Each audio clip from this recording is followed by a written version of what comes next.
Choose either take care of my parents or get a divorce. I'm giving you the option.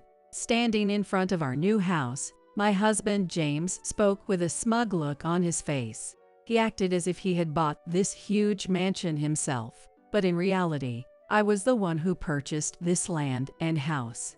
He has an inflated sense of self-worth, and telling me, if you don't want to divorce me, buy the house and take care of my parents. It's an unbelievable statement, but he genuinely thinks he's worth that much. The fact that no one is standing by him now should be the answer, but he doesn't seem to grasp that. What? Care for your parents, but they don't even live with us. What? What are you talking about? He hadn't yet realized that even his parents were distancing themselves from him. I'm Madison, a 45-year-old manager at a consulting firm, and I don't have any children. I joined my current company about 6 years ago through a career change. After graduating from college, I worked as a public servant in my hometown for about 2 years, but I became fed up with the lack of fulfillment and decided to change jobs.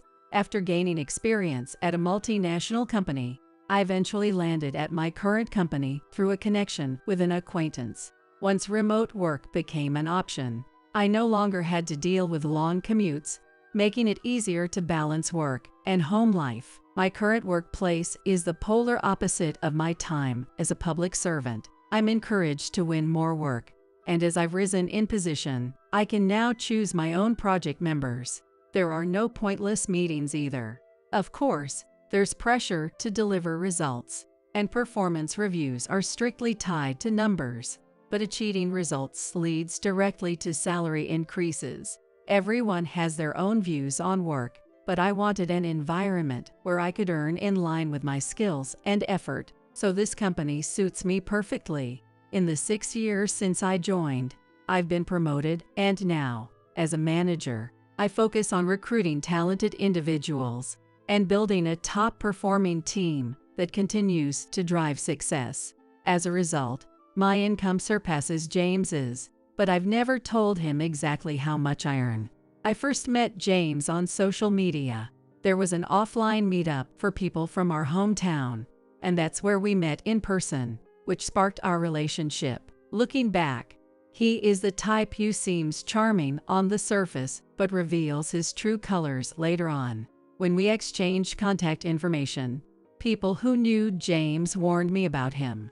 Now I understand why, but at the time, I thought he was a kind person who listened to me. He works at City Hall in our hometown, and he's a year younger than me. He went to college locally and, aside from traveling, has never lived outside our state. At first, I thought he simply loved our hometown, but as our relationship grew, I realized he had quite the inferiority complex about downtown. Having actually worked downtown, I can say there's definitely a sense of speed and being at the cutting edge of trends.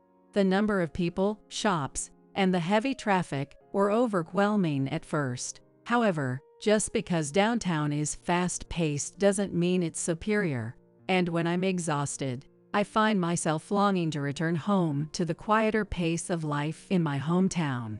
That's why, as soon as remote work became an option, I moved out of my downtown apartment and returned to my hometown. Living downtown all the time can be draining. In the end, I think both places have their pros and cons. I like both, but outside of work, I prefer to spend my time quietly in my hometown. That's all it was, but he often made snide comments about my career, as if it bothered him. If you look at his life path, excelling in school, attending the most prestigious local university, and then securing a job at the local city hall, it's a career that would be praised by relatives who have lived in the same place their whole lives as a way of giving back to the community. In fact, his parents, William and Isabella, were probably relieved when he chose to stay close to their home.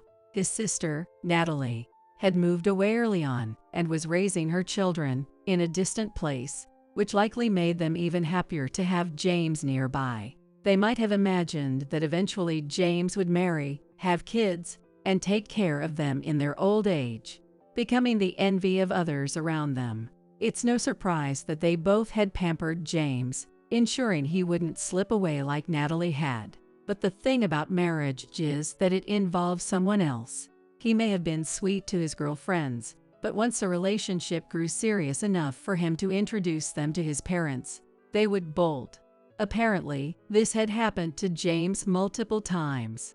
I was unaware of this phase of his life, as I had briefly left our hometown after quitting my public servant job, so I learned about these rumors a little too late. After we got married, he began making more and more comments that belittled others. His work at City Hall seemed relatively unchallenging, giving him plenty of time to notice everyone's flaws. He frequently shared complaints about the residents who came to the office, as well as his colleagues and superiors. I get it, there's rarely a workplace where everyone gets along perfectly, and it's only natural to have frustrations. But honestly, the fact that he could criticize every single person so thoroughly seemed to me like a sign that he had too much free time on his hands. Sure, there are people I find difficult, too, but I don't have time to dwell on them. Complaining doesn't pay the bills. I know that makes it sound like I'm obsessed with money, but it's true, life is better when you spend less time on gossip and complaints. What was really unsettling was that when we visited my in-laws' house, James would go on and on about how incompetent everyone around him was and how much better he was by comparison. William sighed several times during these conversations, so he must have been sick of it. Isabella, on the other hand, was doing her best to listen attentively, clearly trying not to upset James. With Natalie gone and not bringing her children around, Isabella might have been desperate to keep James from slipping away as well. When we first got married, I was working at a multinational company and commuting nearly 2 hours each way.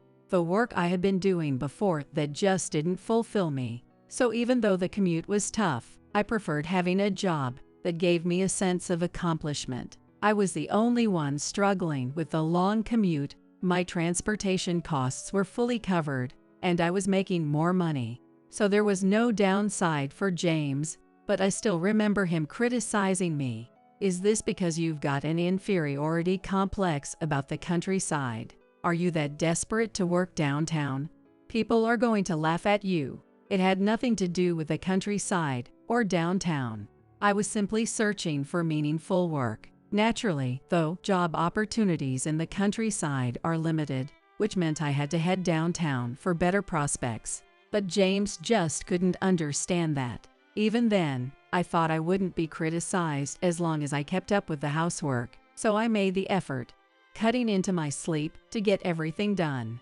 It was my own way of rebelling against him. However, after a certain incident, his behavior became even more irrational. It happened after he attended a dinner gathering with friends. Since James and I went to different schools, we didn't attend the same gatherings. But my childhood friend Charlotte went to the same high school as James, and she told me what happened. According to her, everyone was tired of James boasting about himself, and no one was interested. His life path, which earned him praise from William, Isabella, and his relatives, didn't impress his friends. Among them were people who had attended prestigious universities, worked at large companies, or even started their own businesses and become CEOs. In that crowd, his career seemed utterly ordinary and dull in their eyes. Apparently, he wasn't happy about that. When he realized no one cared about his achievements, he began boasting about my job instead. And not only that, but he reportedly said, "My wife may not be having kids anytime soon, and my parents don't think much of her, but compared to a stay-at-home wife who's basically like livestock, she's a lot better since she brings in money." Charlotte must have been really irritated, as she assured me that his exact words were, "There's no mistake in what he said."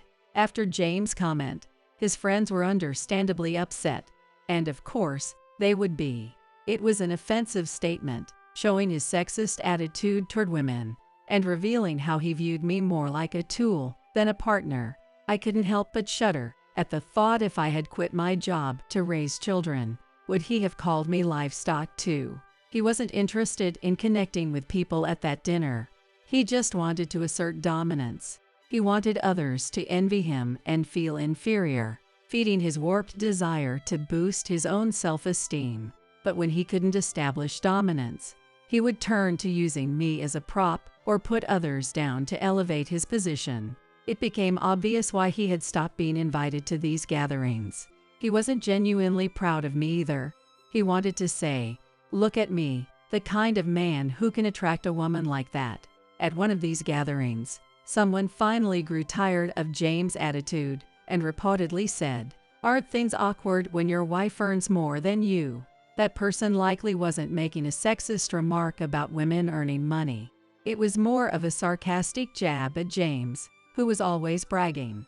Instead of feeling proud of having a high-earning wife, James was ridiculed, and after that day, he developed a strong sense of rivalry toward me and started making even more condescending remarks. That's what led to his comments about my 2-hour commute. There was a time when both William and Isabella, as well as James, pressured me about having children, looking down on me in the process. Regardless of the real reason, I'm sure William and Isabella genuinely wanted grandchildren, but I don't think James actually wanted kids. Someone as self-centered as James, who needed constant pampering, could hardly be expected to prioritize a child over himself. And though he never told William and Isabella, James once tried to change jobs. "My education is fine, so it should be easy to get hired. All that's left is choosing where to go." I still remember that naive fantasy of his vividly. In reality, he didn't pass a document screening for any company. The reason was simple. His education history showed he'd never left his hometown, and his work experience and qualifications revealed he had no useful skills. The days when a degree alone could open doors were long gone, and I knew that finding a new job as a former civil servant was difficult. The main reason is that, despite having high self-esteem, people like James, with no experience in the private sector, are often seen as difficult to hire. Companies looking for mid-career hires prioritize people who can immediately contribute, so concrete accomplishments and skills are absolute selling points. He had no doubt that just by sending out his resume, he'd quickly be called in for interviews. But when no one contacted him, he was furious. If James had taken that opportunity to reflect on his narrow outlook and reconsider his way of life, the future might have turned out differently, but I doubt any advice would have helped him at that point. And when I successfully transitioned from my job at a foreign company to my current position at a consulting firm, James became more determined to assert his superiority. He was desperate to make himself feel better, saying things like, "Women have it easy. They don't even need to be that competent to get hired, right?" At that point, his comments were on par with the conspiracy theories and delusions you'd see on social media. In reality, I had been quietly working on improving my language skills and earning a tax accountant qualification, but I didn't feel the need to explain every little effort I was making. As for me, I would have been happier if my partner had just appreciated my hard work and relied on me more. Unfortunately, that wasn't the kind of relationship we had. The other day, during a visit to my in-laws' house on holiday, William, who had been quiet until then, started complaining about James. Since he was our only son, we ended up spoiling him. Honestly, I never thought he'd become so difficult to handle. After James entered high school, I couldn't physically overpower him anymore, and he knows that. So whenever something doesn't go his way, he yells or throws a tantrum. We just had to listen to whatever James wanted to protect ourselves.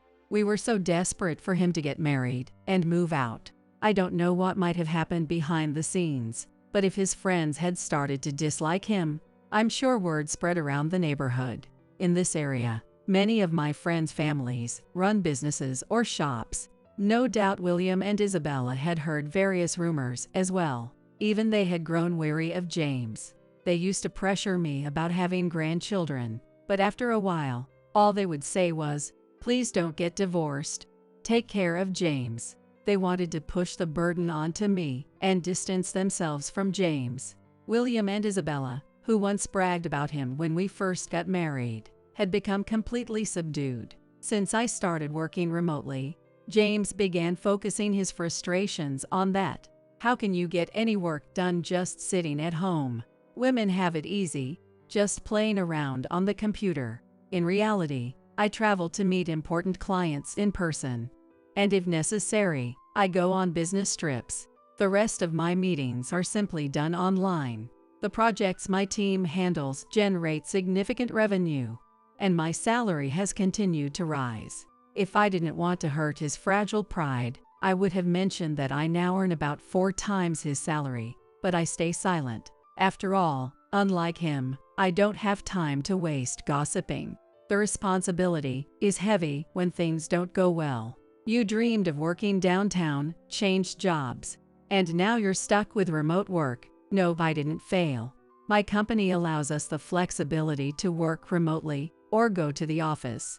It's just adapting to the needs of the world, I replied, even though I knew it was probably futile to argue. He wouldn't accept it. It's not much more than part-time wages, right? You've got it easy, just relying on your husband's salary while playing around at work. He still didn't hold back with his comments. James, don't think you can say whatever you want just because I've been silent. When have I ever relied on your salary? Remember who paid for the car? Who covered the overseas trips we took up until last year? And who was it that paid for building this new house? When I lightly pushed back, James hastily tried to cover it up. It's always the same pattern. I was just joking. I was only talking about the typical wife out there. Plus, you've got your mom's money, right? He didn't understand at all. On top of that, he seemed to believe that I was getting financial help from my mom. It's understandable since I hadn't explained my current income to him, but the fact that he can only maintain his self-esteem by putting others down feels almost like an illness. We're about to buy a new house, and I'm covering almost all the expenses. How can you still act like that? Come on, I wasn't bad-mouthing you, Madison. You're being paranoid, don't you think? If I had quit my job because of illness or to raise kids, I could have ended up as a housewife, couldn't I? Well, just make sure that doesn't happen. It feels almost impossible for someone like James, who's already in his 40s, to fix this warped way of thinking. The apartment we currently live in is getting quite old, so we're planning to buy a house soon. We had waited for a long time, wondering if we might have kids, but after turning 40, we decided it was time to move forward. James had been insisting on getting a house for a while now.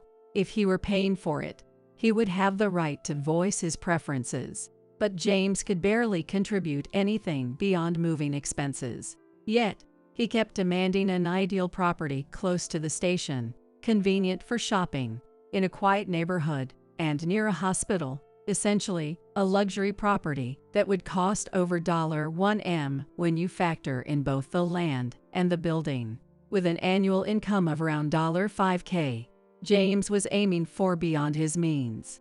And on top of that, he expected me to buy it without even expressing any gratitude. It was absurd. I was certain that once we moved in, he'd start bragging to people about living in an upscale neighborhood, even though he hadn't contributed a thing. One evening, I received a call from Charlotte. James crashed our friend's dinner party. He showed up uninvited. What? What do you mean? He somehow found out about it, even though we didn't tell him the time or place. How did he know? I had no idea either. The only thing I knew was that James had been quietly ostracized by his friends from school. Did James even have any close friends? No, not at all. I'm sorry, Madison, but everyone genuinely hates him. You didn't know about the dinner, right? No, I had no idea. I didn't tell him anything. I know you wouldn't. But how did he find out? Everyone's really freaked out right now. We agreed not to invite him to dinners anymore, didn't we? Wasn't it because he alienated everyone at last year's gathering? Yay, exactly. That's why we planned this one in secret. I don't know what's going on either. Maybe you should just ask him to leave. We can't do that. Who knows what he might do? I didn't want to burden you with this, but James has been obsessively bothering one of our friends. She got divorced and is a single mom now. No way. What are you talking about? Tell me more. Charlotte's story went like this. There was a woman named Emily who had gotten divorced and was raising her child as a single mother. At a dinner a few years back, she confided in the group about her divorce, and James seemed to take an unusual interest in her story. He made repeated derogatory remarks about her being a single mother, a woman raising a kid on her own. You'd need some shady job just to make ends meet, right? Maybe you're doing something illegal. I wonder what'll happen to a kid raised with that kind of money. Of course, the rest of the group severely reprimanded him. Emily wasn't doing anything illegal. She was working 2 part-time jobs, at a supermarket and a cafe, to make things work. That's horrible. There's no excusing that. He never acted that way before we got married. If he had just said awful things, we could have cut ties and been done with it. But it got worse after that. What do you mean? He started stalking Emily. Stalking? What do you mean by that? He found out the address of her parents' house and went there to ask where she was living and what she was doing for work. And this was all after you two were married. Seriously? Yeah. I didn't want to stress you out with this awful story, so I hesitated to tell you. But I never imagined he'd keep stalking her for this long. Emily even moved twice because of her child's schooling. And yet, James supposedly ran into her near her new house and said hello like it was just a coincidence. People are starting to suspect that he's been using his position at City Hall to look up personal information. This was beyond anything I had imagined. He was apparently even worse than I thought. If the rumors were true, he could face disciplinary dismissal. If that happened, I'd have to support James with my income. Absolutely not. The reason I hadn't divorced him before wasn't because of love, but simply because there wasn't any pressing reason to. Even after realizing what a horrible person he was, we'd spent enough years together in the same home that I felt a slight attachment. But if he was getting involved in affairs or criminal behavior, that was a different story. For now, a few of the guys are taking James out somewhere else to get him away. Emily's not looking great, and the whole mood is terrible. We're thinking of starting the dinner over at another place. Charlotte wasn't the type to spread silly gossip or try to one-up me. Our parents were close, and we'd always been like sisters. If she was saying all this, there was no doubt that James had become a local pariah. I think he has gone too far. Emily's parents are planning to file a complaint with City Hall, not just because of the stalking behavior, but the fact that he's married and doing this in the first place is seriously bad. This isn't just cheating, it's stalking. I'm sorry he has been causing trouble. He said a lot of nasty things to me too, so I probably should have dealt with it more seriously. I'll have to apologize to everyone. You don't need to worry about that. Just make sure you're ready to protect yourself from this mess. A complaint is one thing, but if it escalates, they might go to the police. If that happens, Madison, you'll definitely get pulled into it too, and it'll be a nightmare. After I hung up with Charlotte, I immediately started searching for a private investigator experienced in infidelity cases. The first thing to look into was the stalking of the single mother and the suspicions about leaking personal information. It wasn't likely that City Hall would admit to any mistakes on their part, so it would be quicker to investigate whether James had stolen information on his own.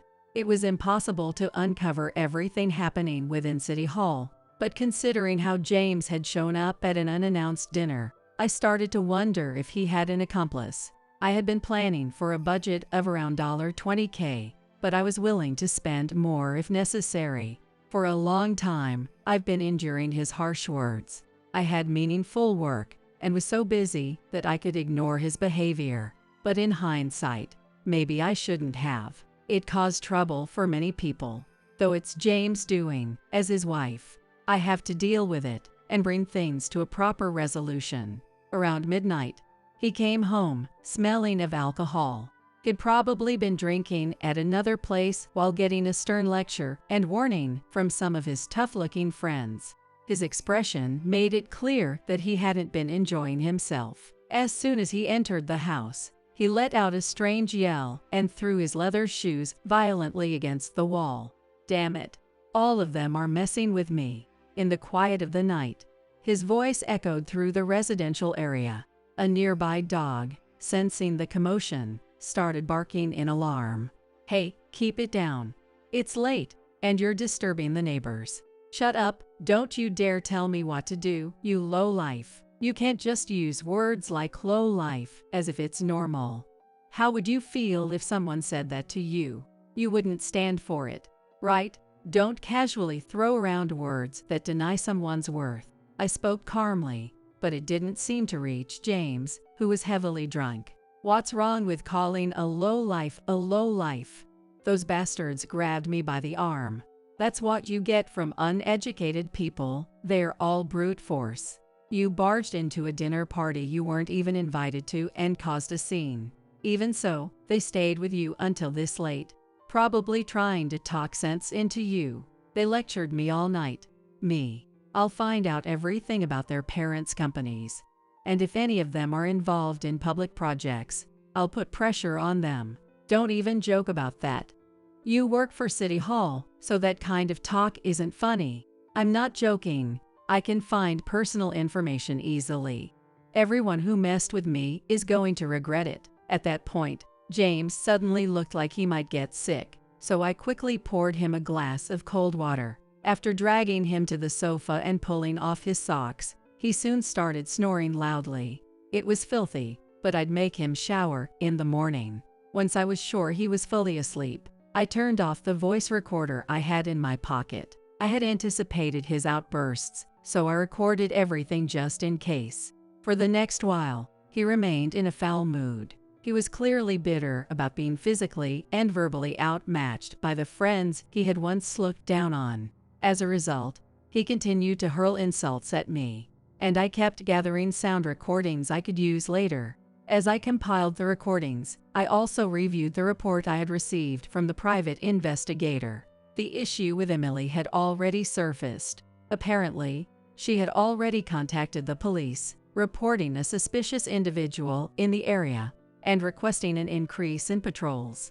As a result, officers had been patrolling the neighborhood. It goes without saying that the suspicious individual was James. He had already been questioned by the police twice and had fiercely resisted when they requested that he accompany them voluntarily.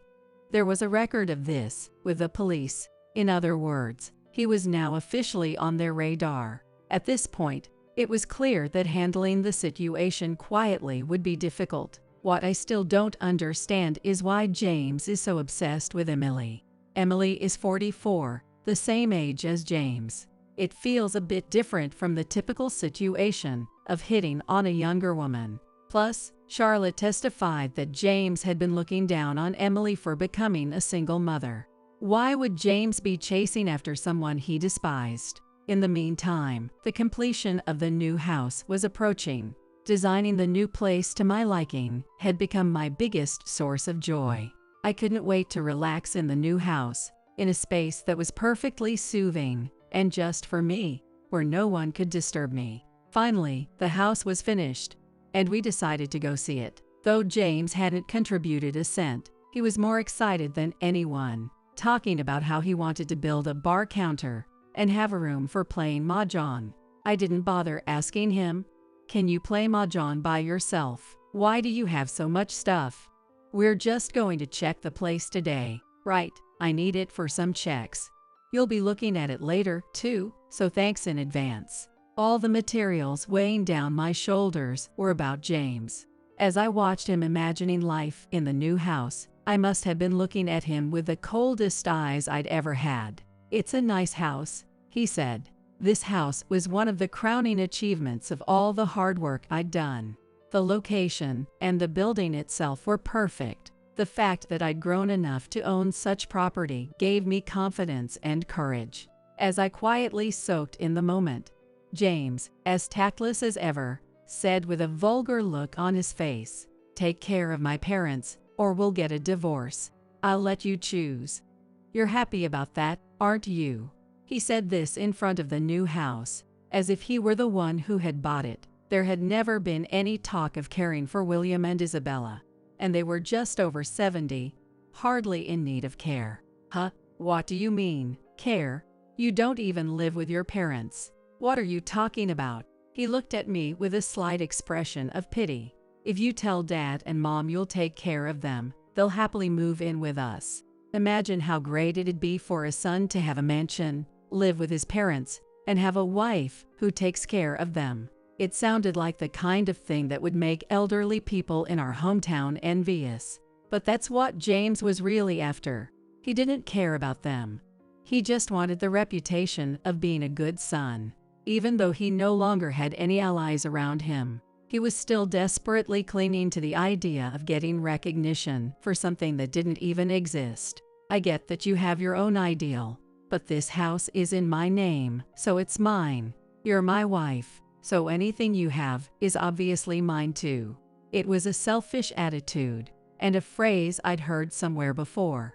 You never even had kids, and just focused on your job like some useless woman. So gifting the house to Dad and Mom wouldn't be too much to ask, right? You've already failed as a woman.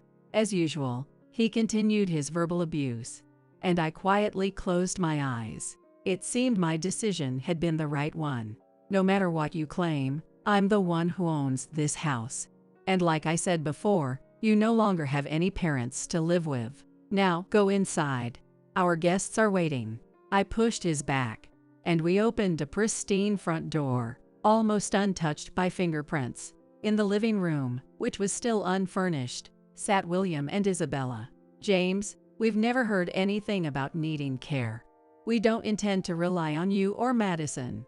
We're planning to sell our current home and move into a senior living facility. Huh? What are you talking about? Out of nowhere. I built you this magnificent house. Be grateful. Go ahead, boast about me to everyone, just like you always have. I regret that we pushed our expectations on you too much. We spoiled you far too much. We thought we were being strict, but we were wrong. If you didn't do what we said, we'd scold you harshly. And if you did, we'd praise you and buy you whatever you wanted. That was a mistake. We're over 70 now, and we can't keep going along with you, James. You always ridiculed our hometown, so we thought you'd move out. We hoped that getting married might help you grow as a person. But we've heard every cruel thing you said to Madison. You haven't changed at all since school, always keeping yourself afloat by looking down on others. You secretly longed to be downtown, but didn't have the courage to leave. Instead, you blamed us, claiming that we held you back from a better life.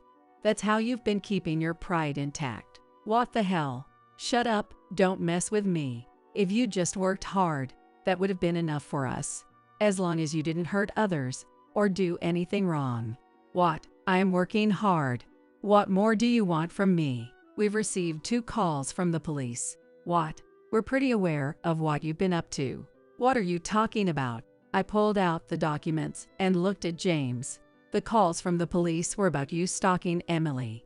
They've documented everything, so you won't be able to sweep it under the rug. The second time they asked you to come with them voluntarily, it's recorded that you responded quite aggressively. What the hell? Why do you even know about her? Come on, we're just a year apart, and we grew up in the same town. You might not remember, but Charlotte has been my best friend since childhood. I began spreading out the reports I'd received from the detective. James, you've been living in this magnificent house, all thanks to Madison's salary. Like Madison could make that much money. She's been sitting around at home, pretending to work, basically half a pet. Her parents must have been giving her money. How could you say such a thing? So he still thought that way about me. Why don't you try looking up the name of my company? With a basic level of common sense, you'd probably have heard of it. But maybe that's asking too much from a public servant. What? What did you say? Private sector businesses probably seem far off to you, huh? Yelling won't help you here. Tough luck, right? It must be frustrating not being able to belittle me like you want to. That's a lie. There's no way you're making that much money. If that were a lie, I wouldn't have been able to buy this house or this land. And if I'd received $1 million from my parents, we'd have had to pay gift tax, wouldn't we? My finger stopped on one of the photos. It was of a man lurking near Emily's house, looking toward it from a hidden spot. Anyone would report this, even if it wasn't Emily. There are schools nearby, with children passing by in large numbers. What on earth are you doing? Why were you stalking her? Do you have a reason for that? It's Madison's fault for not being attractive enough as a woman. She graduated from a better university than me, got into a better company, and makes more money. She's arrogant. But Emily, she has no education, works part-time, and is a single mother. She's the bottom of the heap. She's beneath me, so I gave her attention. Isabella stood up silently and walked outside.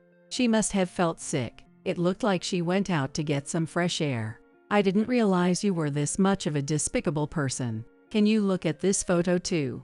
There were multiple reports made to the police by school staff about a suspicious person in front of the school. The person who was seen as suspicious is this man. The man in the picture was wearing a hat pulled down low, looking down, but it was unmistakably James. You knew that Emily's daughter was in high school, didn't you? That's why you tried to intimidate her to get closer to both Emily and her daughter. It's not me. That photo is fake. And besides, if there are students in a picture, then it's a weekday, right? I'd be at work in City Hall at that time.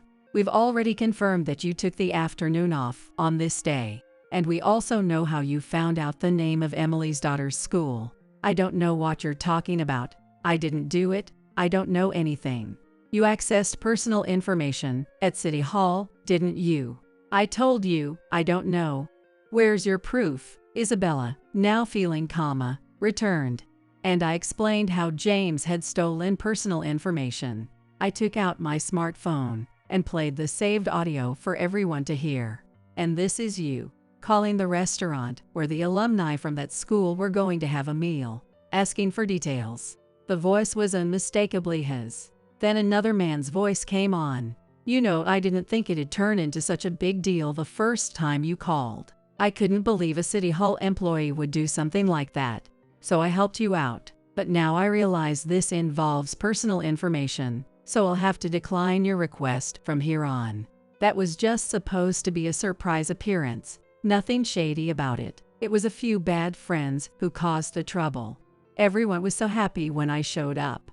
Well, they did ask us to call the police. That's a misunderstanding. I work for City Hall, you know. I know all about your family and your personal information. That's a threat, you know. Are you sure you want to say something like that? Hiding things is what City Hall does best. This is your family's precious restaurant, right? You don't want to see it ruined, do you? So just do as I say. Tell the other restaurants too. And when the next alumni gathering is scheduled, let me know right away, okay? The recording ended there. Damn it. You bugged me. I'll report you to the police. You idiot. Enough already. William's roar echoed through the new house, threatening restaurant owners, stealing personal information to find Emily's daughter's school. That's serious crime. And City Hall's already been informed. The restaurant staff now fully understands what you've been up to. That's why they recorded this call. Everyone's useless. A bunch of worthless losers. James, half crying, shouted while William and Isabella looked at him coldly. No matter how much he insulted others, James was clearly the most pathetic person in the room. So, as I said, you'll need to atone for your crimes and apologize to everyone you've wronged. From here on, City Hall and the police will handle things. But to answer your original question, I'm choosing divorce. What? You've got to be joking. You show me this big fancy house, and then tell me I can't live here. You're giving me this house, and then we'll split, right? Don't be ridiculous. Didn't William and Isabella just say they're moving into a facility? This house is for me and Mom to live in. If we're getting divorced, there'll be a division of assets. No matter what the reason, you can't refuse to split the assets during a divorce. I don't have any savings, so I'll be getting half of Madison's. Get a grip. Do you even know what's coming for you? Are you seriously going to beg for money from the person you've been looking down on all this time? Aren't you embarrassed? Why wouldn't I take what I can get? That's just smart. True, you can't refuse a division of assets, but that let the guilty party walk away with an advantage, right? That's why there's something called compensation in divorce cases. I've been keeping records of all the verbal abuse and emotional distress you've caused. And once it comes to light that you've been accessing personal information illegally, you won't be able to keep your job. Think you'll still be able to find work here in this town? The restaurant owners, the police, and the school staff all know what you've been doing, and they've all agreed to cooperate fully with the investigation. I've been keeping records of all the verbal abuse and emotional distress you've caused. And once it comes to light that you've been accessing personal information illegally, you won't be able to keep your job. Think you'll still be able to find work here in this town? The restaurant owners, the police, and the school staff all know what you've been doing, and they've all agreed to cooperate fully with the investigation. James, give it up. You have no right to take the wealth that Madison has saved on her own. You're 44 years old, have no children, and yet you have no savings. That only proves how uncooperative you've been in this marriage. Do you really want to shame yourself further by discussing this in court, even if you're forced to pay compensation during the divorce proceedings? Do you still want money that badly? In the end, I was bluffing, gambling on this last statement. If James truly had no shame or pride, he would have ignored everything and demanded the money anyway. But I knew how James's pride worked. If I provoked him just a little, he'd get angry and give up on the conversation altogether. James finally fell silent, his words caught in his throat. And with that, the grand house officially became mine, and I invited my mom, who hadn't been her lively self since losing Dad, to come live with me. William and Isabella had started touring senior living facilities. It seemed they were exploring different options, without being too fixated on staying local, enjoying some couple time along the way. Meanwhile, from what I heard from Charlotte, James's harassment of Emily's daughter infuriated Emily. Though Emily tends to be passive about things involving herself, it was a completely different story when it came to her daughter. She shared information about the suspicious behavior with the school staff and other parents, and consulted with the police. The biggest issue, though, was James's unauthorized access to personal information, which turned into a serious matter. News of his punishment and dismissal for gross misconduct was quietly reported in the local newspaper's social section. James, whose face and name had become too well known in the area, struggled to find even part-time work after that, and ended up relying on William and Isabella for support. Apparently, he said something noble like, "Let's all live happily together as a family. I'll take care of everything." But William and Isabella no longer trusted him. He's all talk and no action, as usual. Isabella, who once called James her pride and joy, had completely given up on him. Now, she found more joy in going out with William, which seemed like a positive change. As for me, I plan to keep working at my current income level for another 10 years if I can, so that I can handle both caring for my mom and planning for my own old age at my own pace. I've realized that I'm the type of person who can live alone. I figured this out at 45, but that's not such a bad thing, is it? That said, Mom seems a bit lonely when she has too much free time. So I've decided to adopt a stray cat sometime soon, hoping it'll become a cherished companion for her, in place of grandchildren. It was the day of the big presentation. Hannah and I sat in the conference room, our heads in our hands, devastated by the sight before us. The carefully printed handouts we had prepared were now completely drenched in coffee, rendering them utterly useless. "What are we going to do now?" Hannah lamented, her voice tinged with despair. Despite our predicament, the presentation moderator relentlessly urged us to take the stage, disregarding our distress. To make matters worse, as our audience consisted of international companies, today's presentation was to be delivered in multiple foreign languages. The attendees were primarily from Europe, so we had planned to incorporate French and Italian throughout the presentation. Hannah and I had prepared the presentation materials in various languages. She was planning to give the explanation while referencing those documents, but without them, even she couldn't proceed with the presentation. Hannah tried to make her way to the podium, her face ashen, determined to somehow manage. I instinctively placed my hand on her shoulder, stopping her. Camila, who had likely orchestrated this situation, was underestimating me. She thought that without the materials, we would be rendered helpless. I would show her just how mistaken that notion was. My name is Glenda. I'm 32 years old. For as long as I can remember, I've lived abroad. My dad had been assigned overseas for work. Every few years, we moved to different countries, immersed in diverse languages and cultures. There were times when I struggled to adapt to unfamiliar environments, but now, those experiences are cherished memories. I returned to the United States when I was 15. As I entered high school, Mom and I decided it was time to settle down in one place, so we came back to America together. Having grown up in foreign lands and exposed to multiple languages, I hoped to find a way to utilize my talents in the US. However, my aspirations were swiftly shattered. After the entrance ceremony, we gathered in the classroom for self-introductions. I confidently shared my experiences living abroad and my proficiency in various languages. If you have any questions about foreign languages, feel free to ask me anything. As I looked around, I finally noticed the odd expressions on everyone's faces. I later learned that my English accent was apparently a bit strange at the time. However, in the countries where I had lived before, no one minded if someone's language usage was slightly off. They were more interested in the content of the conversation than the person's manner of speaking. But in America, or at least among my high school classmates, it was different. They all laughed at my peculiar English. Whenever I spoke, they would snicker and whisper to each other. Eventually, they started calling me pushy and insensitive to social cues. No matter what I did, I was always the center of attention, ridiculed, or gossiped about. I constantly felt the cold stares of my classmates. Over time, I became convinced that everyone was mocking me no matter what I did, and I started silently staring down at the corner of the classroom.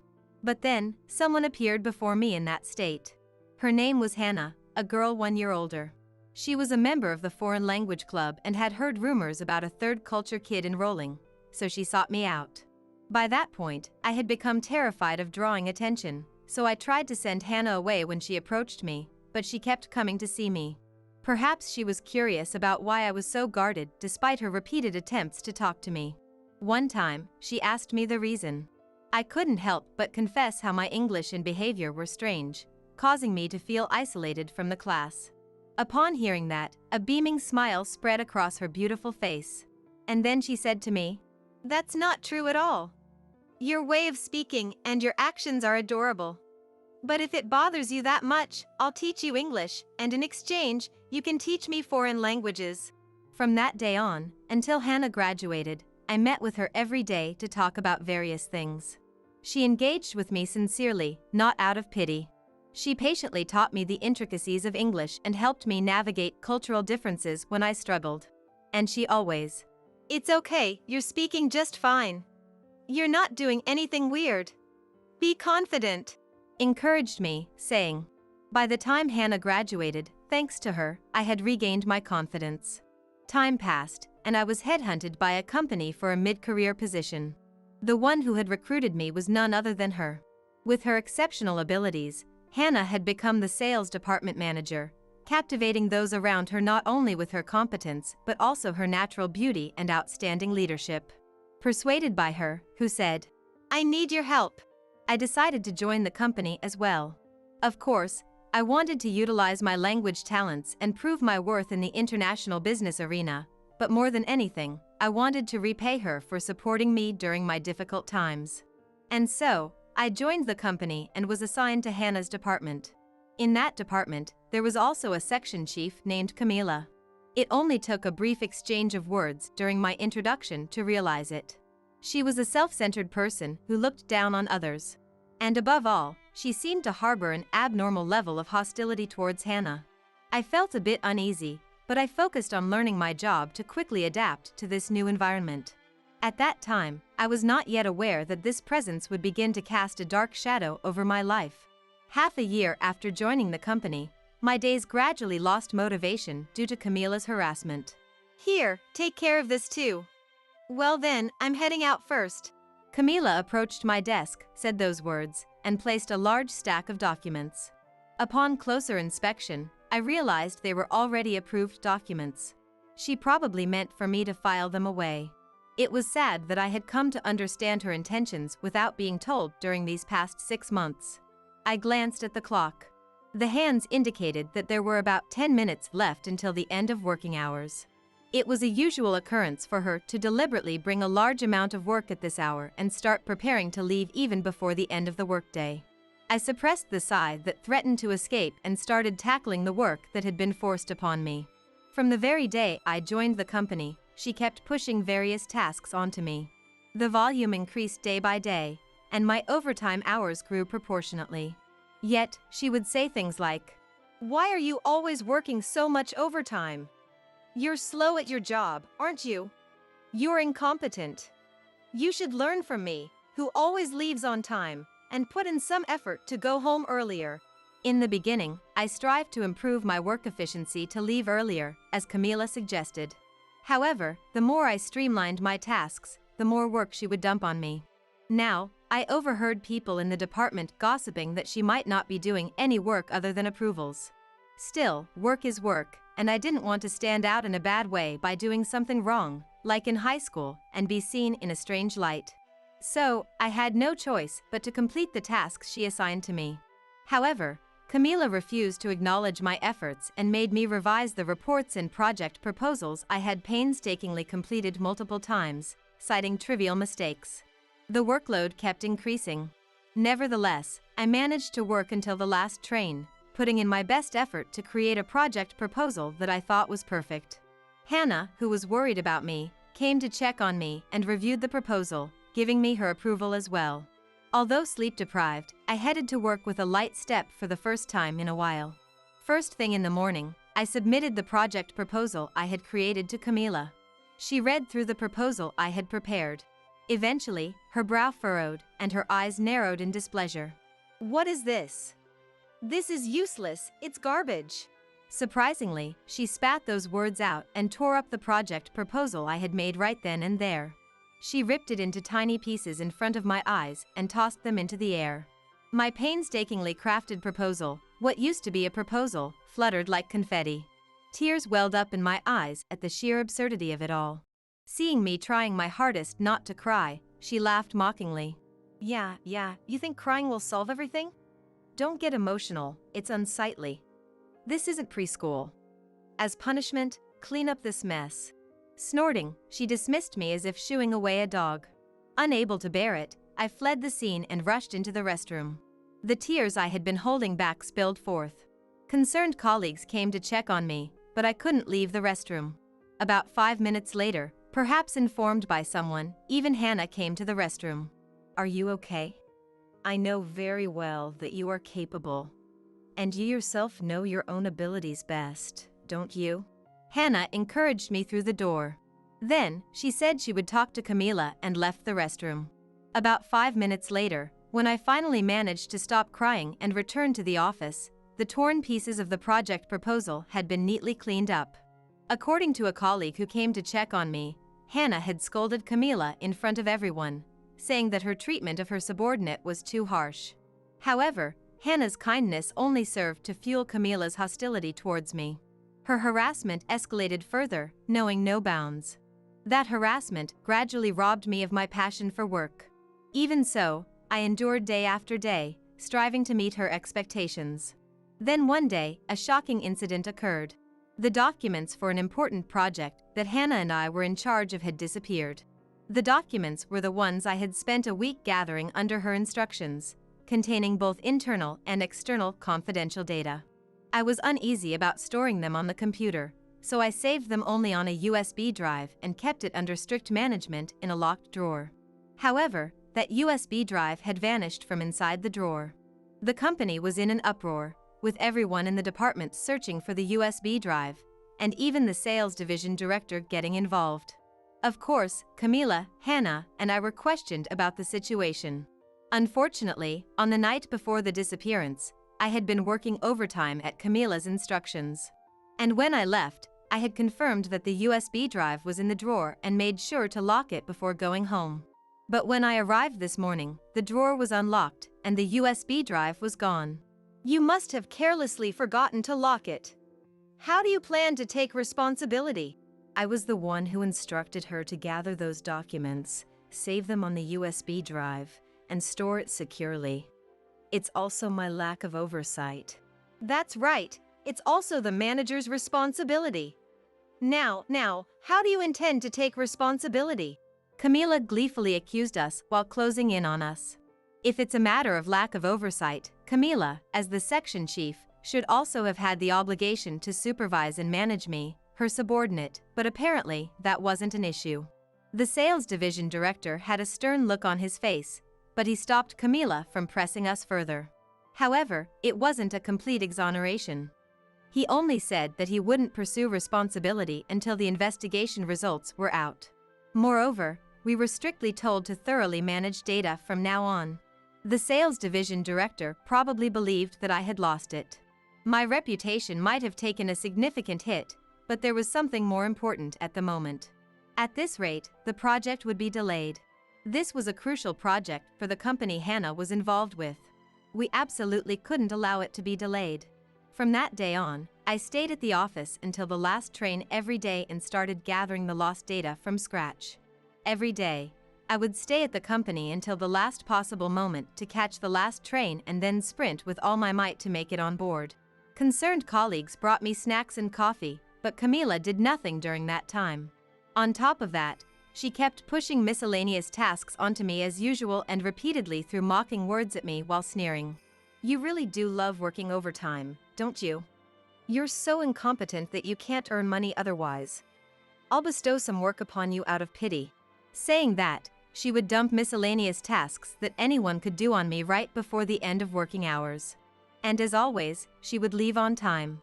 Fed up with the situation, a colleague took on the tasks Camila had pushed onto me, allowing me to focus on my own work. I immersed myself in rebuilding the data. At times, I felt like crying from exhaustion, but I couldn't give up. And with the project deadline approaching, I finally managed to reconstruct the lost data and successfully complete the project. Hannah was genuinely delighted by my success, and all my colleagues praised my efforts. Camila also commended me, but I didn't miss the evident jealousy in her eyes. Thanks to Hannah and my achievement of brilliantly leading an important project that was on the brink of delay to great success, we were entrusted with an even more significant project. It was a presentation at a certain famous overseas company. Moreover, it wasn't just any presentation. It was a competitive presentation where multiple rival companies would also be present. That company had been operating primarily in Europe and Asia, with employees and business partners mostly from overseas.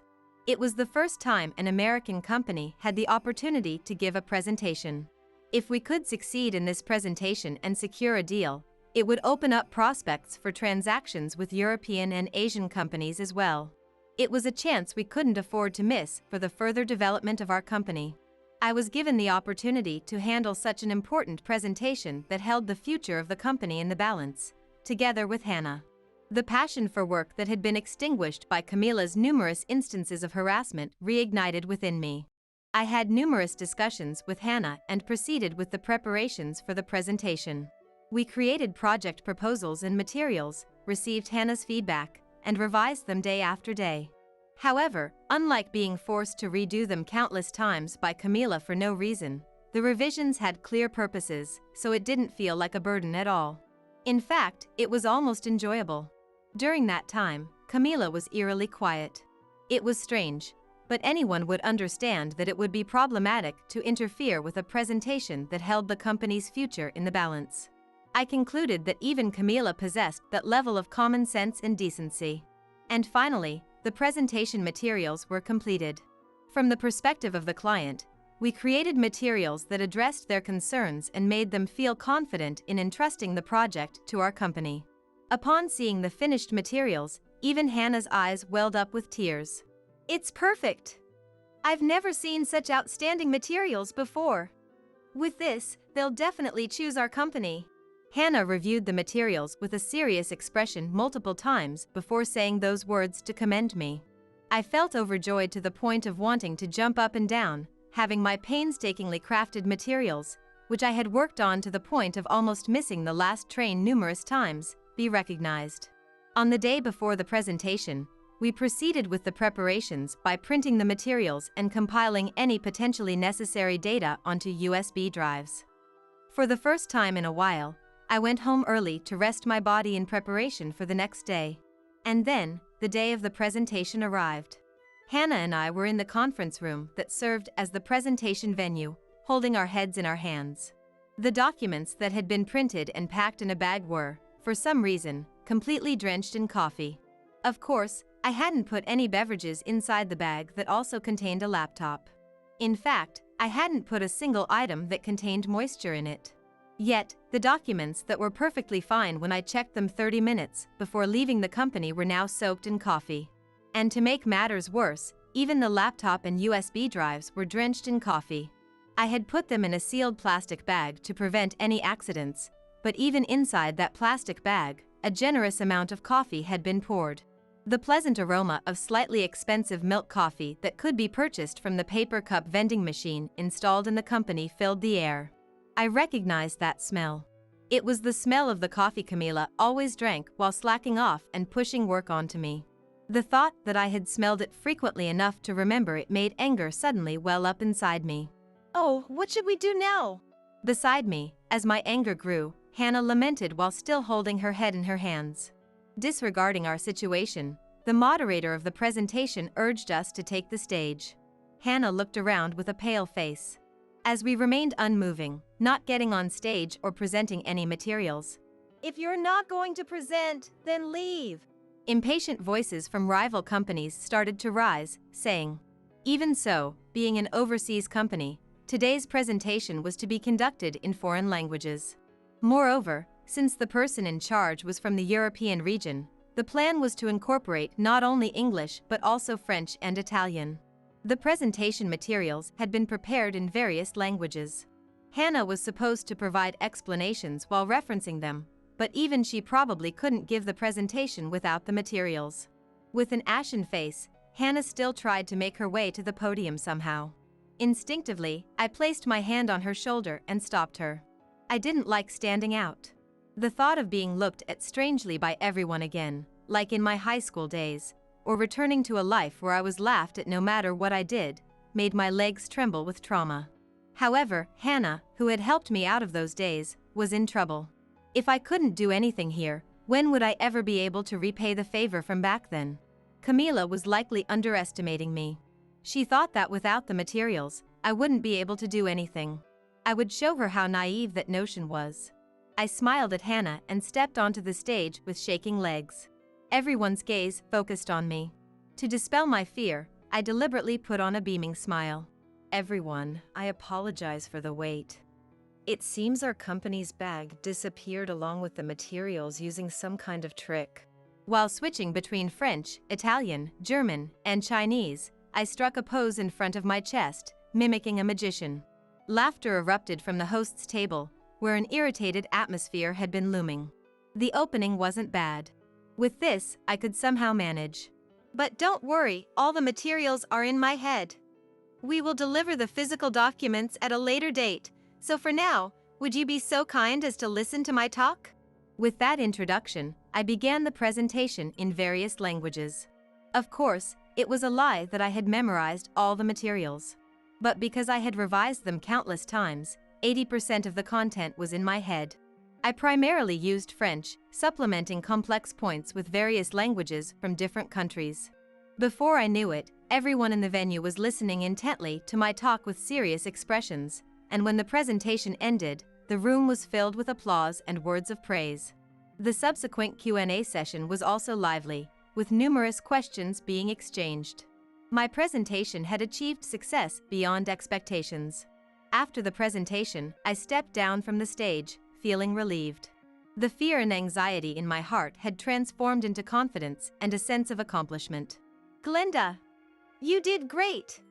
The presentation was a huge success, as expected of you. Hannah, who usually spoke in a calm voice, rushed over to me, overcome with emotion. Her voice alone conveyed that my presentation had turned out far better than imagined. Seeing Hannah's expression change from one filled with despair just moments ago to a beaming smile, I sincerely felt glad that I had mustered the courage to give the presentation. However, the real issue was what came next. Why were the presentation materials drenched in coffee? I didn't know the reason, but there was no doubt that malicious intent was involved. And I had a strong suspicion about the person who had done it. However, there was no evidence. Despite my concerns, I returned to the company and resumed my daily routine. The only change was that I started recording the verbal abuse, unreasonable reprimands, and various acts of harassment I received from Camila. I also wrote down past incidents to the best of my memory. Meanwhile, I kept a close watch on her behavior.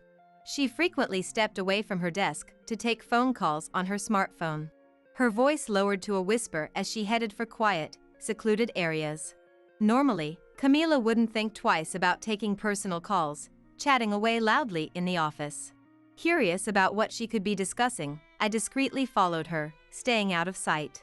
I knew it was impolite to eavesdrop, but something about the way the usually brazen she was sneaking around to have hushed conversations felt undeniably suspicious.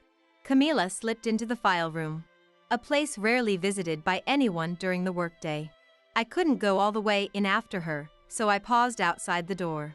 That's when I heard her angry voice emanating from within. Don't give me that! I went to the trouble of sabotaging the files, and now you're telling me your presentation is about to lose? That's on you and your shoddy work, not me. Hearing this, I instinctively pulled out my smartphone and started recording. That money was compensation for leaking the files and ruining the presentation materials. How dare you ask for it back now? Either she didn't realize I was nearby, or she didn't care, because Camila kept right on yelling at the person on the other end of the line. My mind flashed back to the USB drive that had mysteriously vanished a while ago. We had stored confidential company documents on it, locked it in a drawer, and kept it under tight security, yet somehow it had disappeared. Could it be that Camila had stolen it? Messing with presentation files was one thing, but taking internal information to sell to someone else was completely unacceptable. Camila was still talking, but I turned and headed straight for Hannah's office. I played the recording for her and honestly recounted everything I had overheard. Hannah's expression darkened, her face grave, as she listened to the part where she mentioned the money. This is a huge problem. Glenda, your actions have brought this issue to light. Hannah said she would report it to the higher-ups and suggest a full investigation. In that case, I would do my part to gather more information and evidence to assist her. Camila was about to lose everything due to her own short-sighted actions. 1 week after the competing presentation, Hannah informed me that our proposal had been selected and the deal was going forward.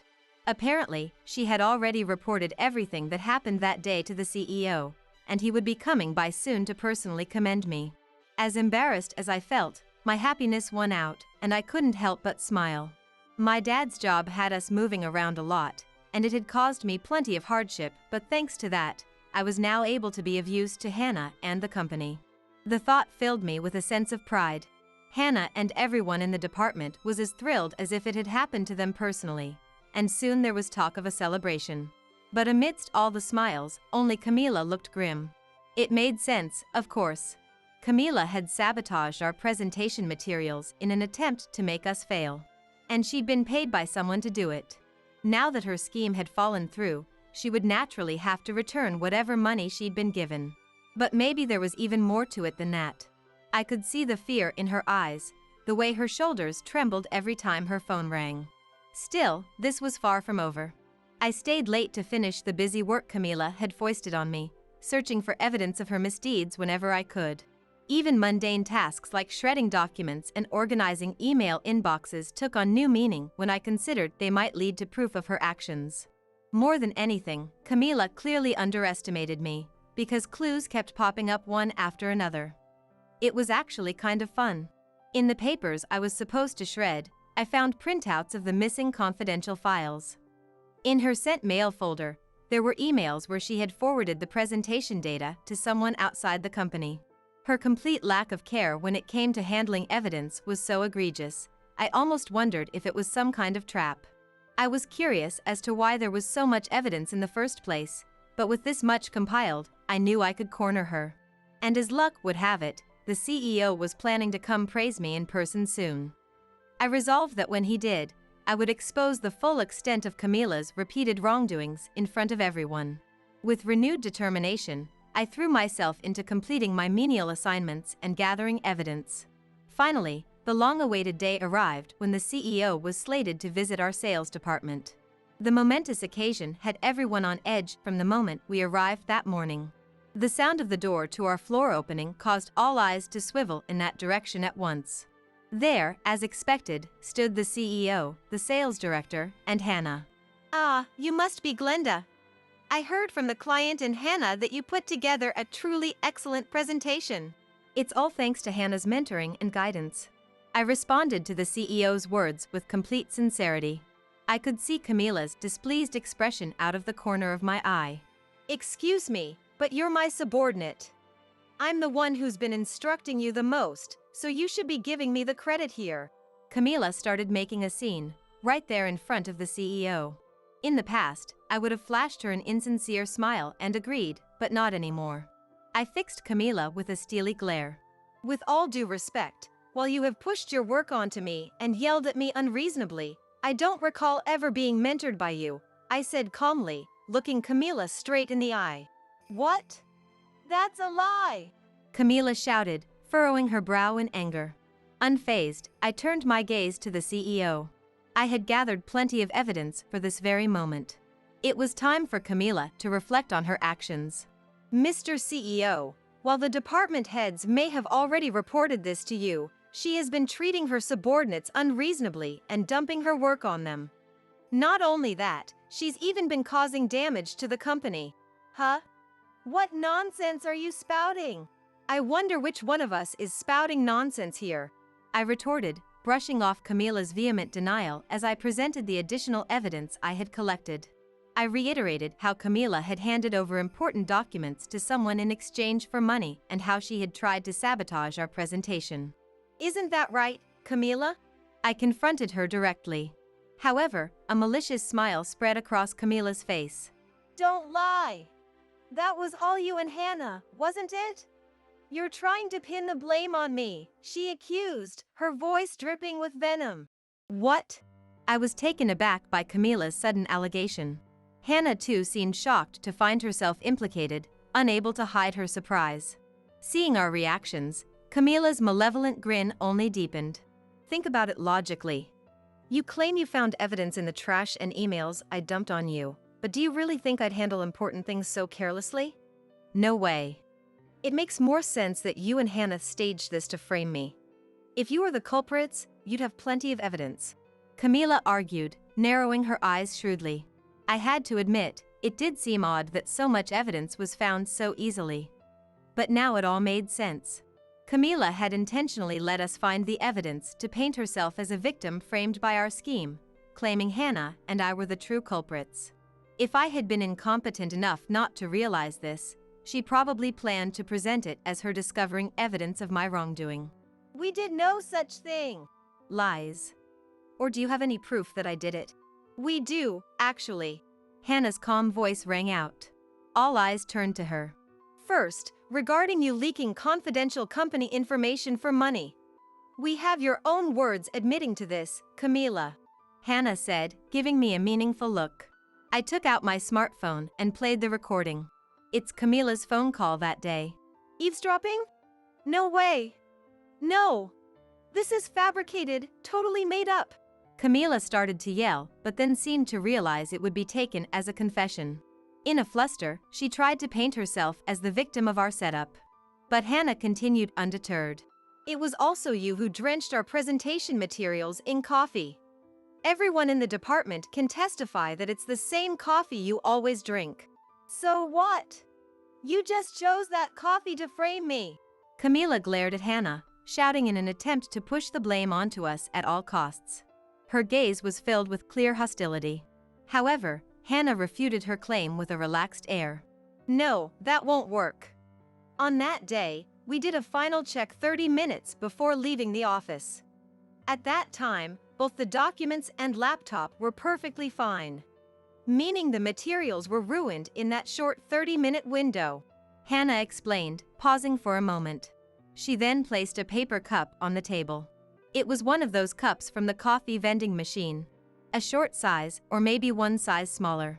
This paper cup is from that vending machine over there. To completely soak the documents and laptop in my bag, you'd need quite a few cups. At least 10, I'd say.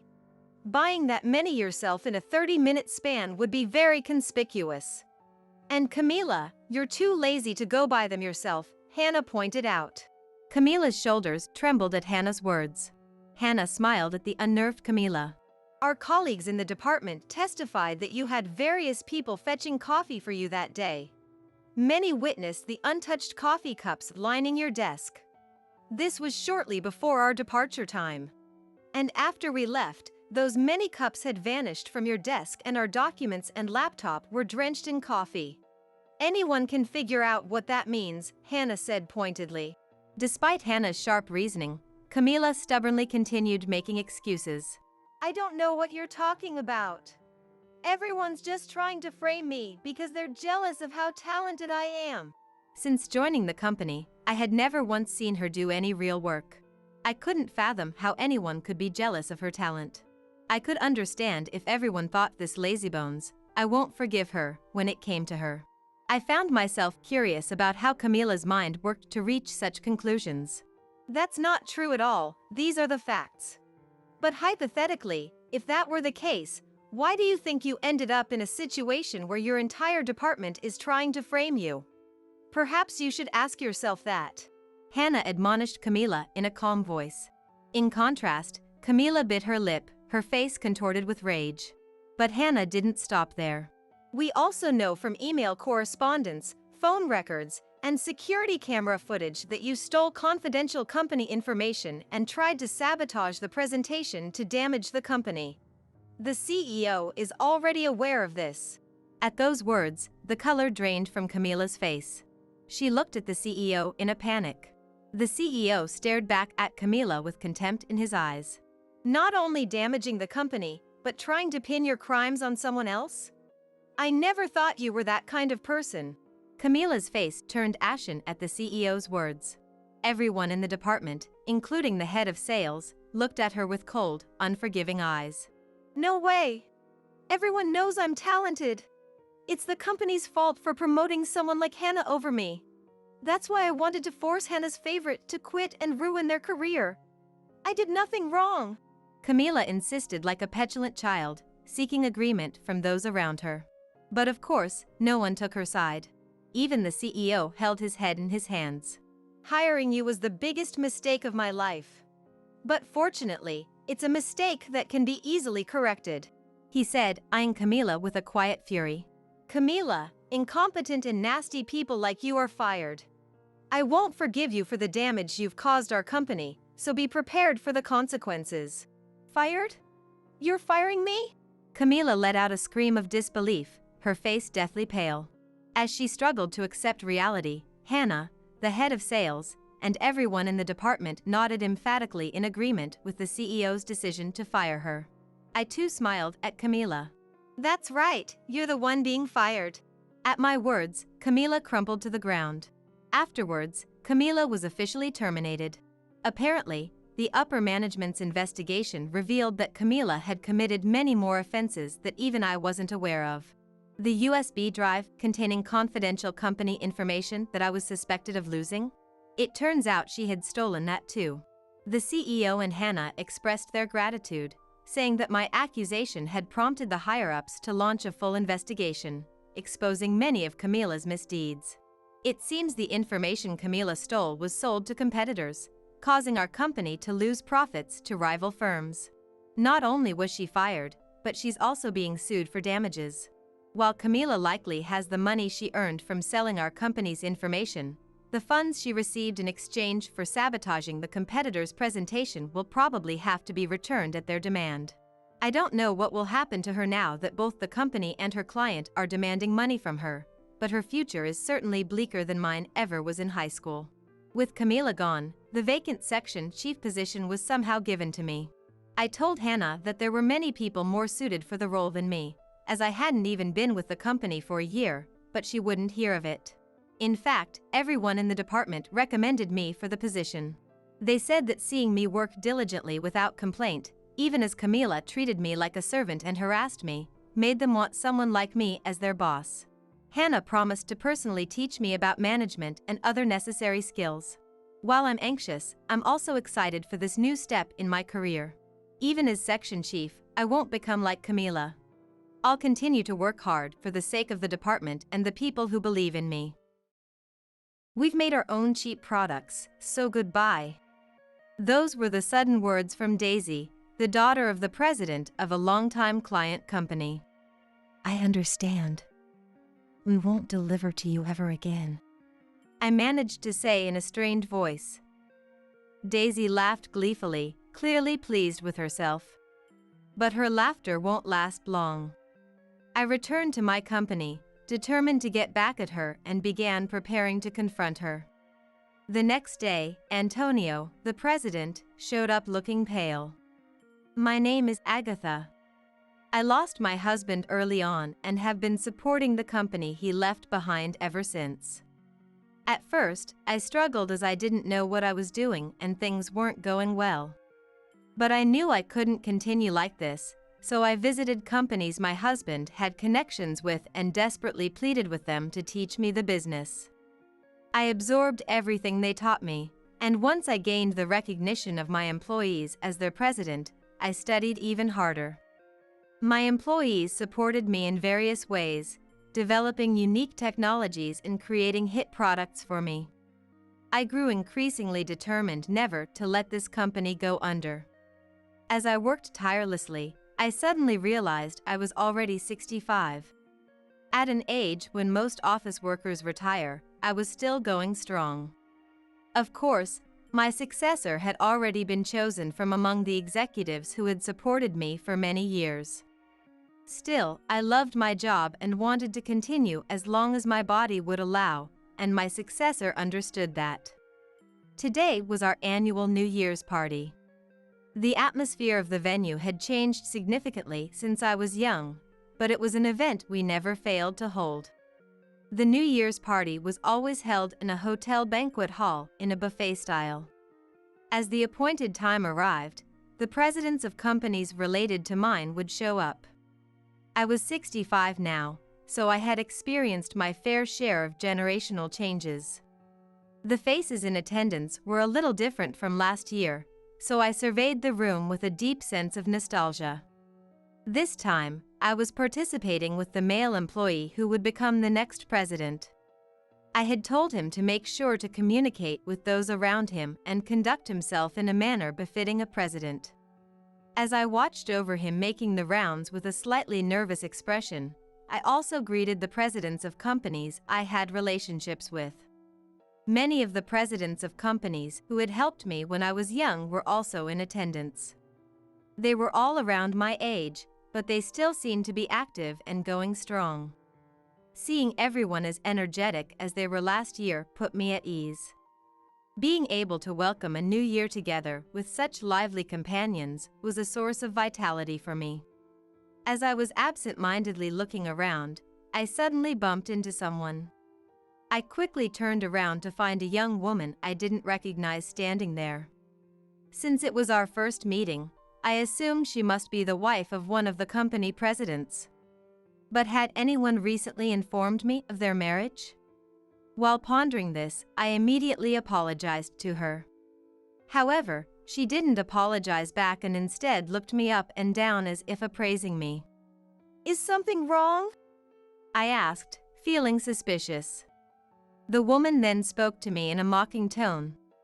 Not really, but you're kind of in the way, you know? If you're just going to space out, shouldn't you go home, Grandma? I bet you're someone's mother, right? There are always people who tag along with their sons like this, or maybe your mama's boy of a son begged you to come with him. I couldn't hide my surprise at her unexpected words. I had never met someone so rude upon first introduction. As I stared at her wide-eyed in astonishment, the woman returned to her seat. It was the seat of President Antonio's. He had built his company into a large enterprise that maintained profitability every year. Recently, he had been actively engaging in overseas dealings, and his company had been associated with mine since its founding. However, he was also quite advanced in age. His wife was still alive, so this woman couldn't be his spouse. As I observed for a while, I noticed a young child seated next to her. The child's face looked familiar, and I involuntarily let out an "oh" sound. That must be Martin, President Antonio's 5-year-old grandson he had mentioned before. Which would make this woman likely Daisy, President Antonio's daughter. I never imagined that the timid president's daughter would grow up to have such an overbearing attitude. After returning to her seat, Daisy soon began yelling at her son Martin. Apparently, Martin had started playing with the fork in front of him. Seriously? You're going to be the president of a big company when you grow up. Why are you doing such childish things? Ah, that's dirty, stop it. Don't touch that with your bare hands. I am sorry. Martin stammered. Martin stammered. Don't cry.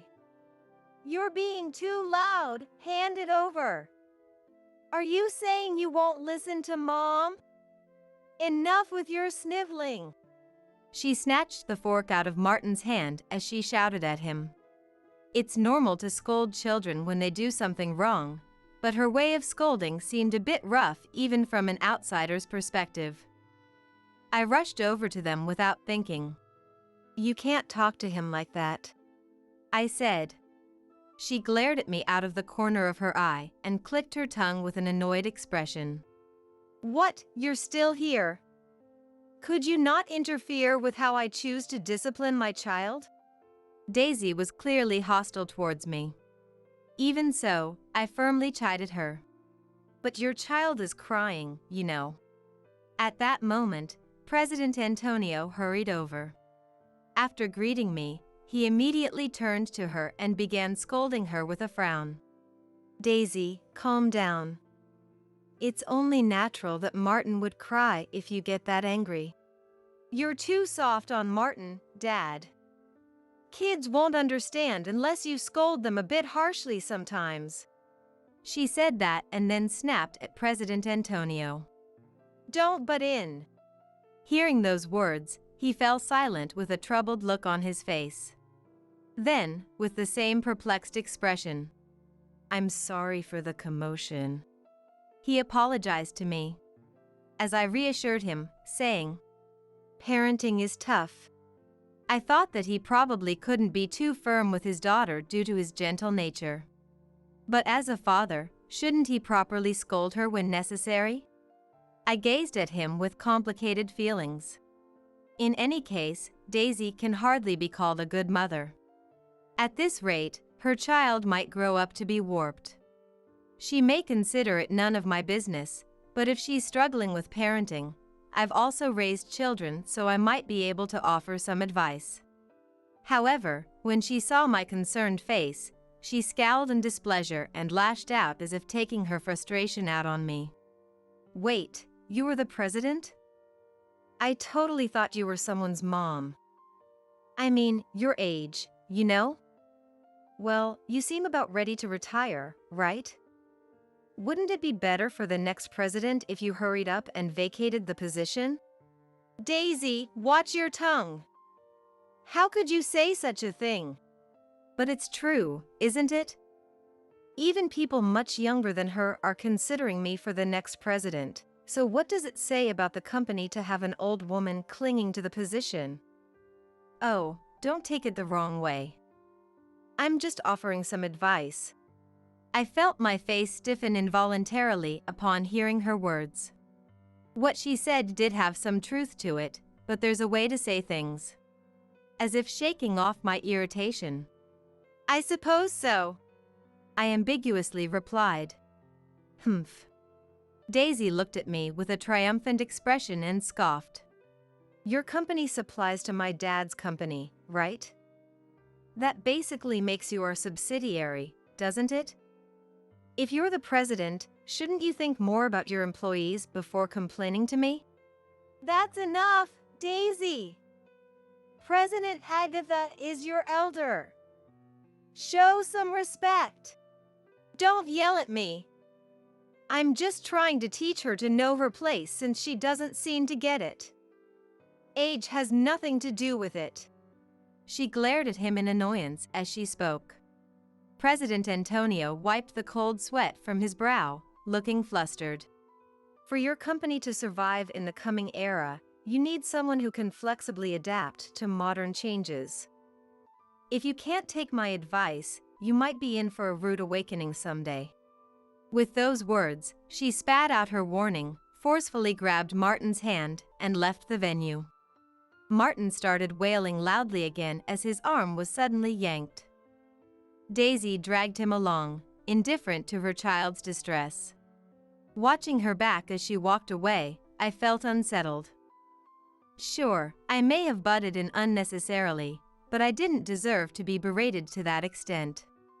Besides, as the president, I do my best to consider what's best for the company. The nerve of her, saying such rude things without even knowing that. President Antonio apologized to me profusely, seeing the displeased look on my face, but my mood remained gloomy the entire day. As a result, I decided to skip the after party and head straight home.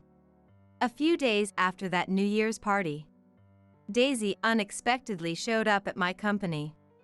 When I immediately asked my secretary if I had an appointment with her today, the secretary shook her head in surprise. Apparently, she had come to our company without making a reservation. Even if it was an urgent matter, how impolite of her. As I warily wondered what business she had with us, Daisy smirked at me with a malicious expression. Oh, so you really were the president. I'm here today as a stand-in for the president. By the way, have you decided on your retirement date? I suppose I could throw you a farewell party on behalf of the company, you know. The moment she entered the company, Daisy started spouting such disrespectful nonsense. I felt a flash of irritation but took a deep breath before asking her what she wanted. She then glared at me in displeasure, glancing around. I have something to discuss with the next president, not you.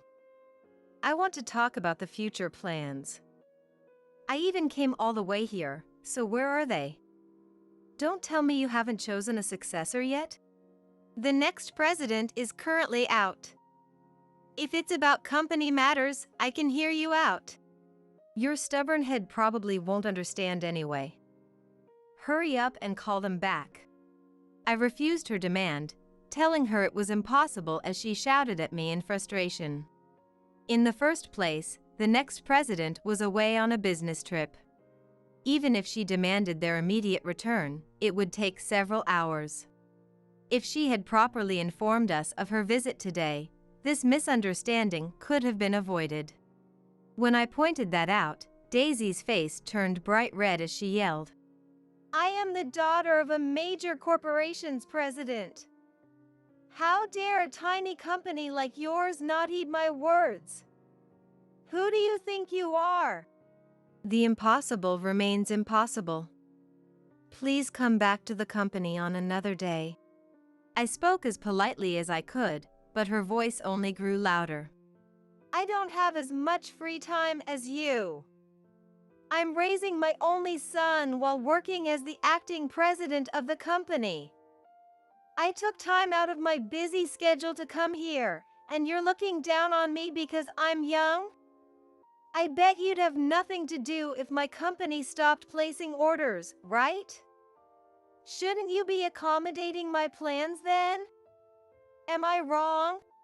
No matter how unreasonable or absurd her claims were, my stance on refusing her demands remained unchanged. In the first place, her yelling didn't frighten or faze me in the slightest. Perhaps sensing my unwavering attitude, Daisy caught her breath and bit down on her back teeth in frustration. Fine, I get it. Come to our company at the same time 3 days from now. I'll make you regret going against me. She rattled off those words in rapid succession and then dashed out of the president's office. She slammed the door shut behind her, as if venting her frustration, causing a loud bang to reverberate through the room. My secretary, perhaps overwhelmed by her demeanor, trembled with tears in her eyes. She was still young, so it was understandable that Daisy scared her. As I calmed my secretary down, I pondered what she could be plotting. As a president, I had faced many problems, but this was my first time dealing with someone so unreasonable and lacking in common sense. I might need to prepare myself to counter her, no matter what she threw at me. With those thoughts secretly in mind, I began to contemplate how to handle her next move. 3 days later, I headed to the president's office as Daisy had instructed. I had assumed President Antonio would be there as well, but when I entered the room with a bow, only Daisy was present. Sitting in the president's chair, she glared at me intently. Despite having done nothing wrong, it seemed I had completely earned her dislike. The discussion was unlikely to be a pleasant one. Thinking it unfortunate, I offered a gift as a conversation starter, but she accepted it only to thrust it at the secretary standing beside her, showing no interest. Before beginning the discussion, I asked where President Antonio was. At that, she grinned as if she had been waiting for the question. According to her, he had gone out to resolve some trouble and had left the role of president to her for the time being. By the way, my mother knows nothing about running a company, so that's why I'm serving as the acting president. You probably didn't know, but I'm incredibly capable. Managing a company is a piece of cake for me, Daisy boasted, puffing out her chest with a smirk. From there, her self-praise began. Apparently, after studying economics in college and teaching herself business management, Daisy had been working at her father's company as the next president. It was thanks to her achievements that her father's company was able to establish overseas dealings. She had even decided to pass the company on to her son when she stepped down as president.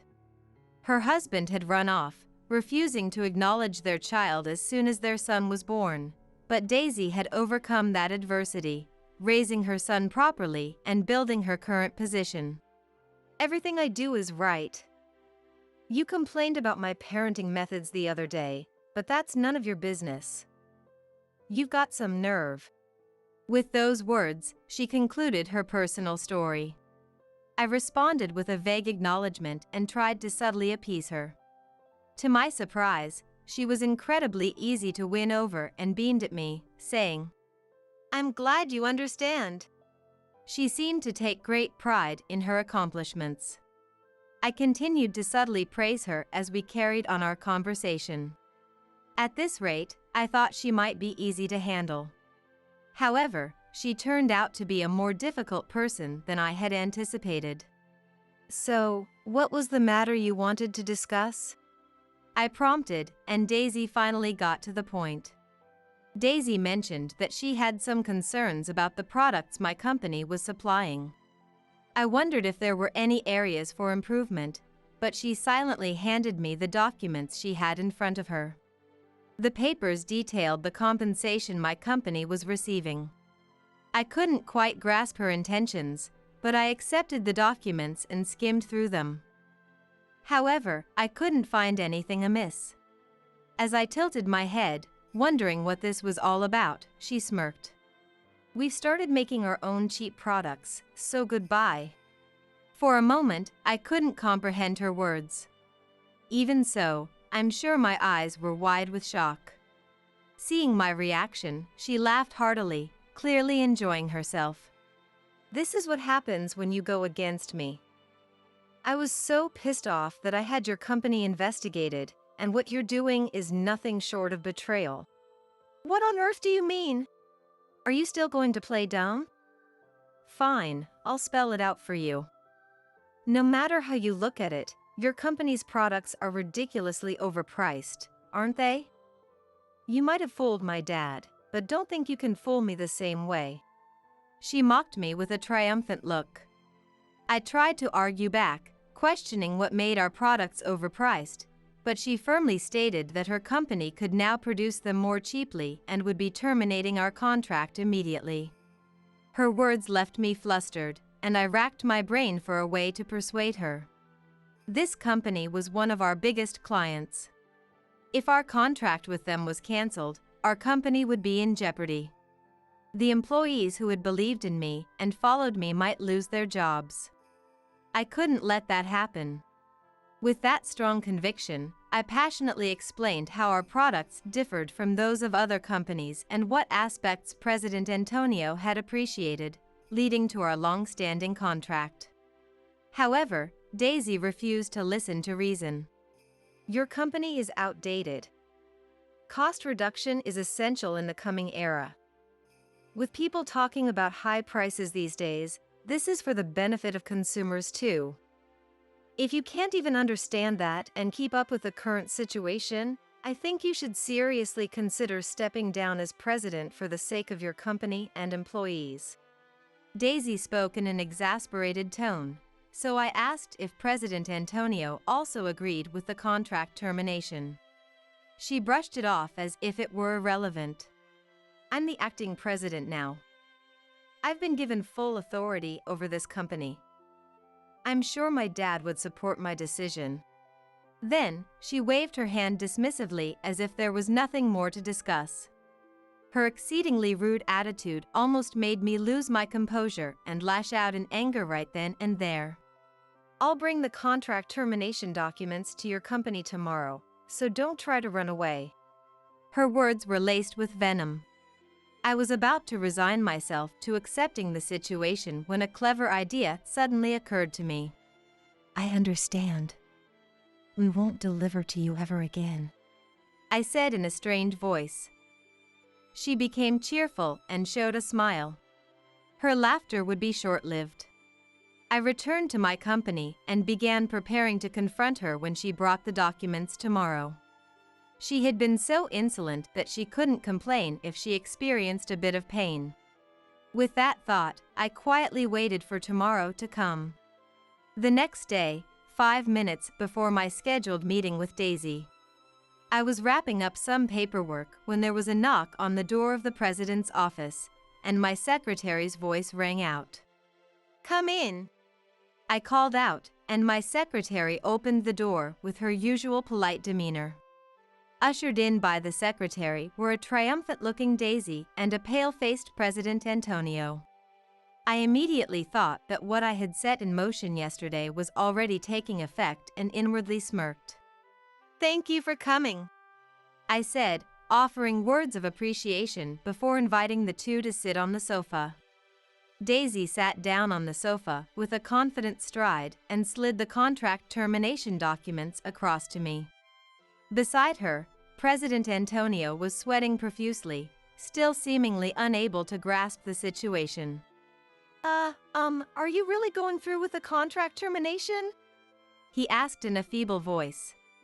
To him, I simply replied, Of course, and picked up a pen. This is truly unfortunate. We are also shocked that it has come to this. Thank you for your patronage until now. Before signing, I looked straight at President Antonio and spoke in a calm tone. At that, his face turned even paler. Just sign it already, Daisy urged me, so I obediently signed the documents. Witnessing this, his face turned ashen, his eyes wide with disbelief. He must have been shocked that I signed so readily. Before I could finish signing, Wait a moment, President Antonio cried out. With that momentum, he leaned forward, pressed his head against the desk, and apologized in a strained voice. Please give us another chance. My daughter's rudeness towards you is my responsibility. Please, won't you reconsider? After shouting those words, President Antonio apologized over and over, pleading with me. Surprised by her father's sudden behavior, Daisy's eyes darted around in confusion. Wait, stop! What's going on? You apologize too. At this rate, our company will. What is this about? What did you do? She questioned me in a panic. I calmly explained to her. When I told them that our company would be terminating our contract with yours, the presidents of the companies under our umbrella all said they would cut ties with your company as well. I merely informed President Antonio of that.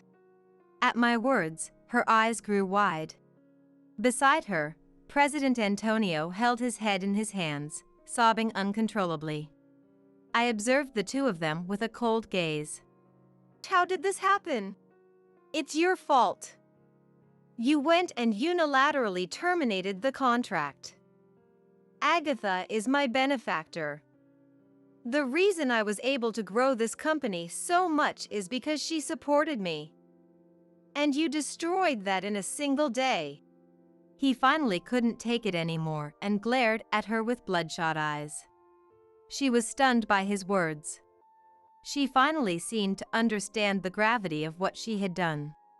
How can this old hag's measly company have so much influence? Watch your mouth. Agatha took over and protected this company after her husband passed. Even though the scale of her company is smaller than ours, it has persisted thanks to her efforts and the high regard people have for her.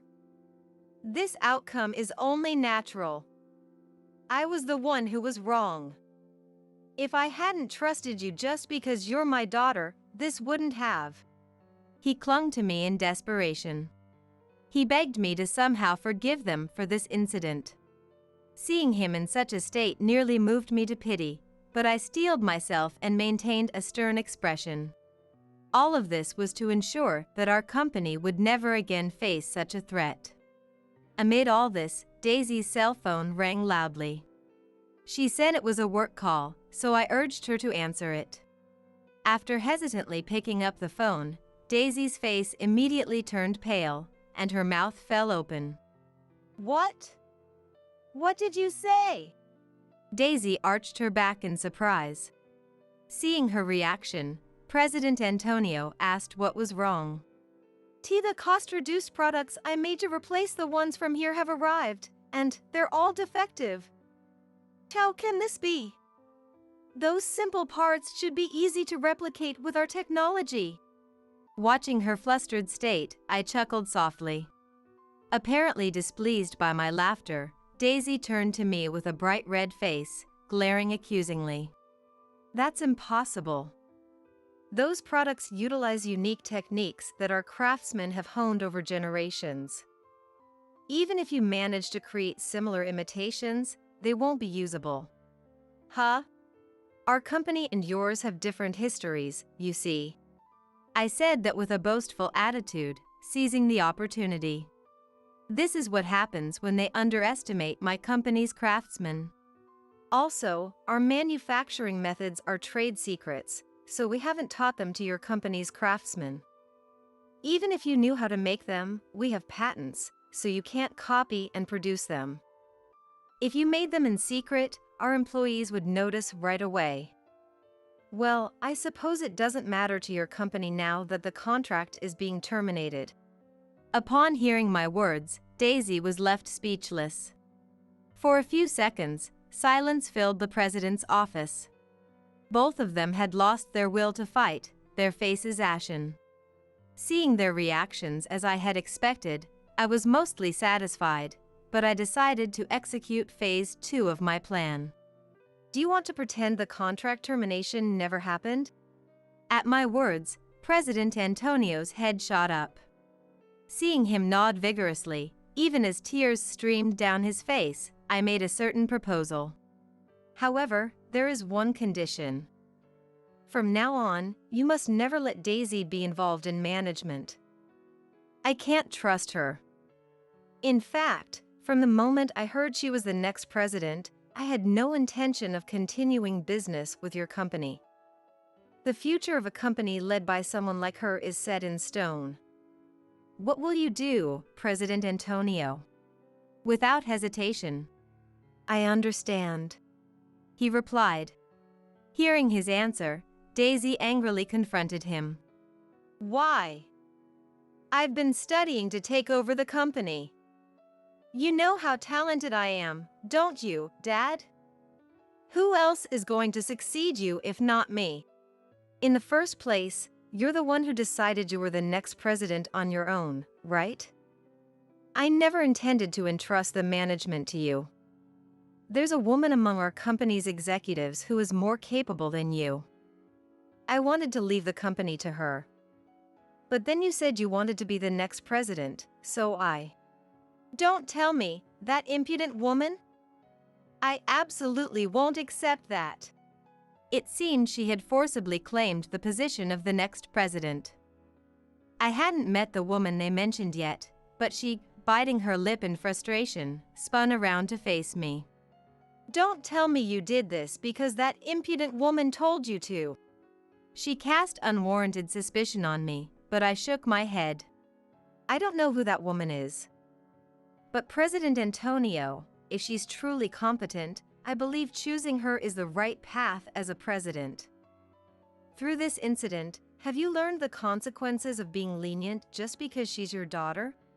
As I said that, he replied, I understand, while tears streamed down his face. What happened this time is unforgivable. Daisy, take responsibility and resign. If you want to succeed the company, you need more experience. I'll never let you work at my company again. Get out of our house too. That treatment is too harsh. I'm your biological daughter. And I can't believe you're entrusting the company to someone who's not even family. Martin is already studying to take over the company in the future, you know. We need to talk about Martin as well. I never reprimanded your attitude towards him because I believed you were growing into an adult. But I always had this nagging feeling that your education wasn't benefiting Martin. What are you saying? I'm his mother. You're going to take a child away from his mother? That's just cruel. Daisy glared at him as she said that, but he maintained a serious expression and intimidated her with a low voice, saying they needed to have a family discussion. Hearing his tone, she swallowed her words and hung her head. I believe we're done here. Let's forget about the contract termination. I look forward to working with you in the future. I'll personally speak to the presidents of the other companies as well. As I said that, his complexion improved somewhat. Daisy looked frustrated, but seemed to have no intention of saying anything more. He dragged her out of the room as she kept her head down. After that, Daisy resigned from her position as the next president.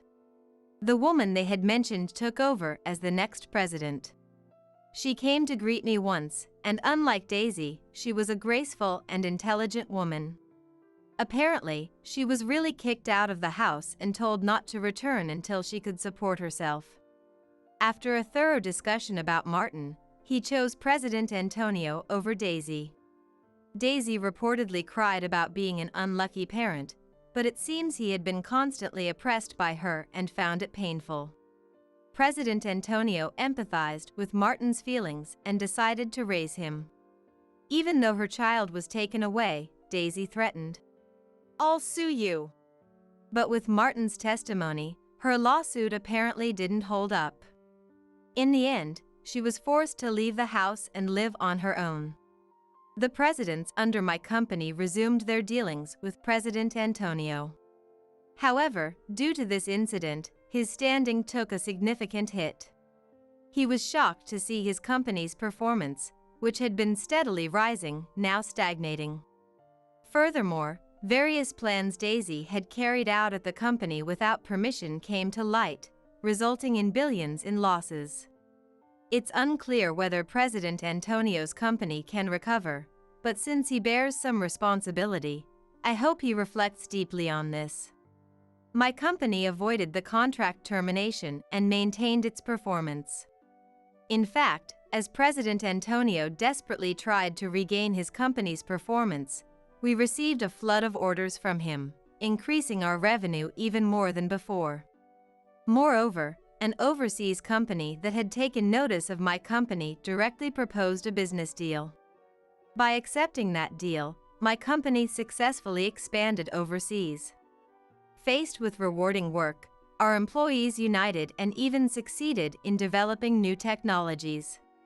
Seeing my employees working with bright expressions, I wholeheartedly feel that it was truly worthwhile to diligently protect this company. You're really clueless, aren't you? The inheritance, the inheritance. Hand it over already, said Mary, my sister-in-law, barging in as soon as the front door was opened, happily talking at her own pace. Despite not being close, her sudden demand left me baffled.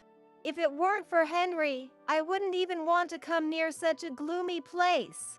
Indeed, to Mary, adorned in flashy clothes and accessories, the home of her contrasting brother Henry and his daughter-in-law, me, must have seemed dreary.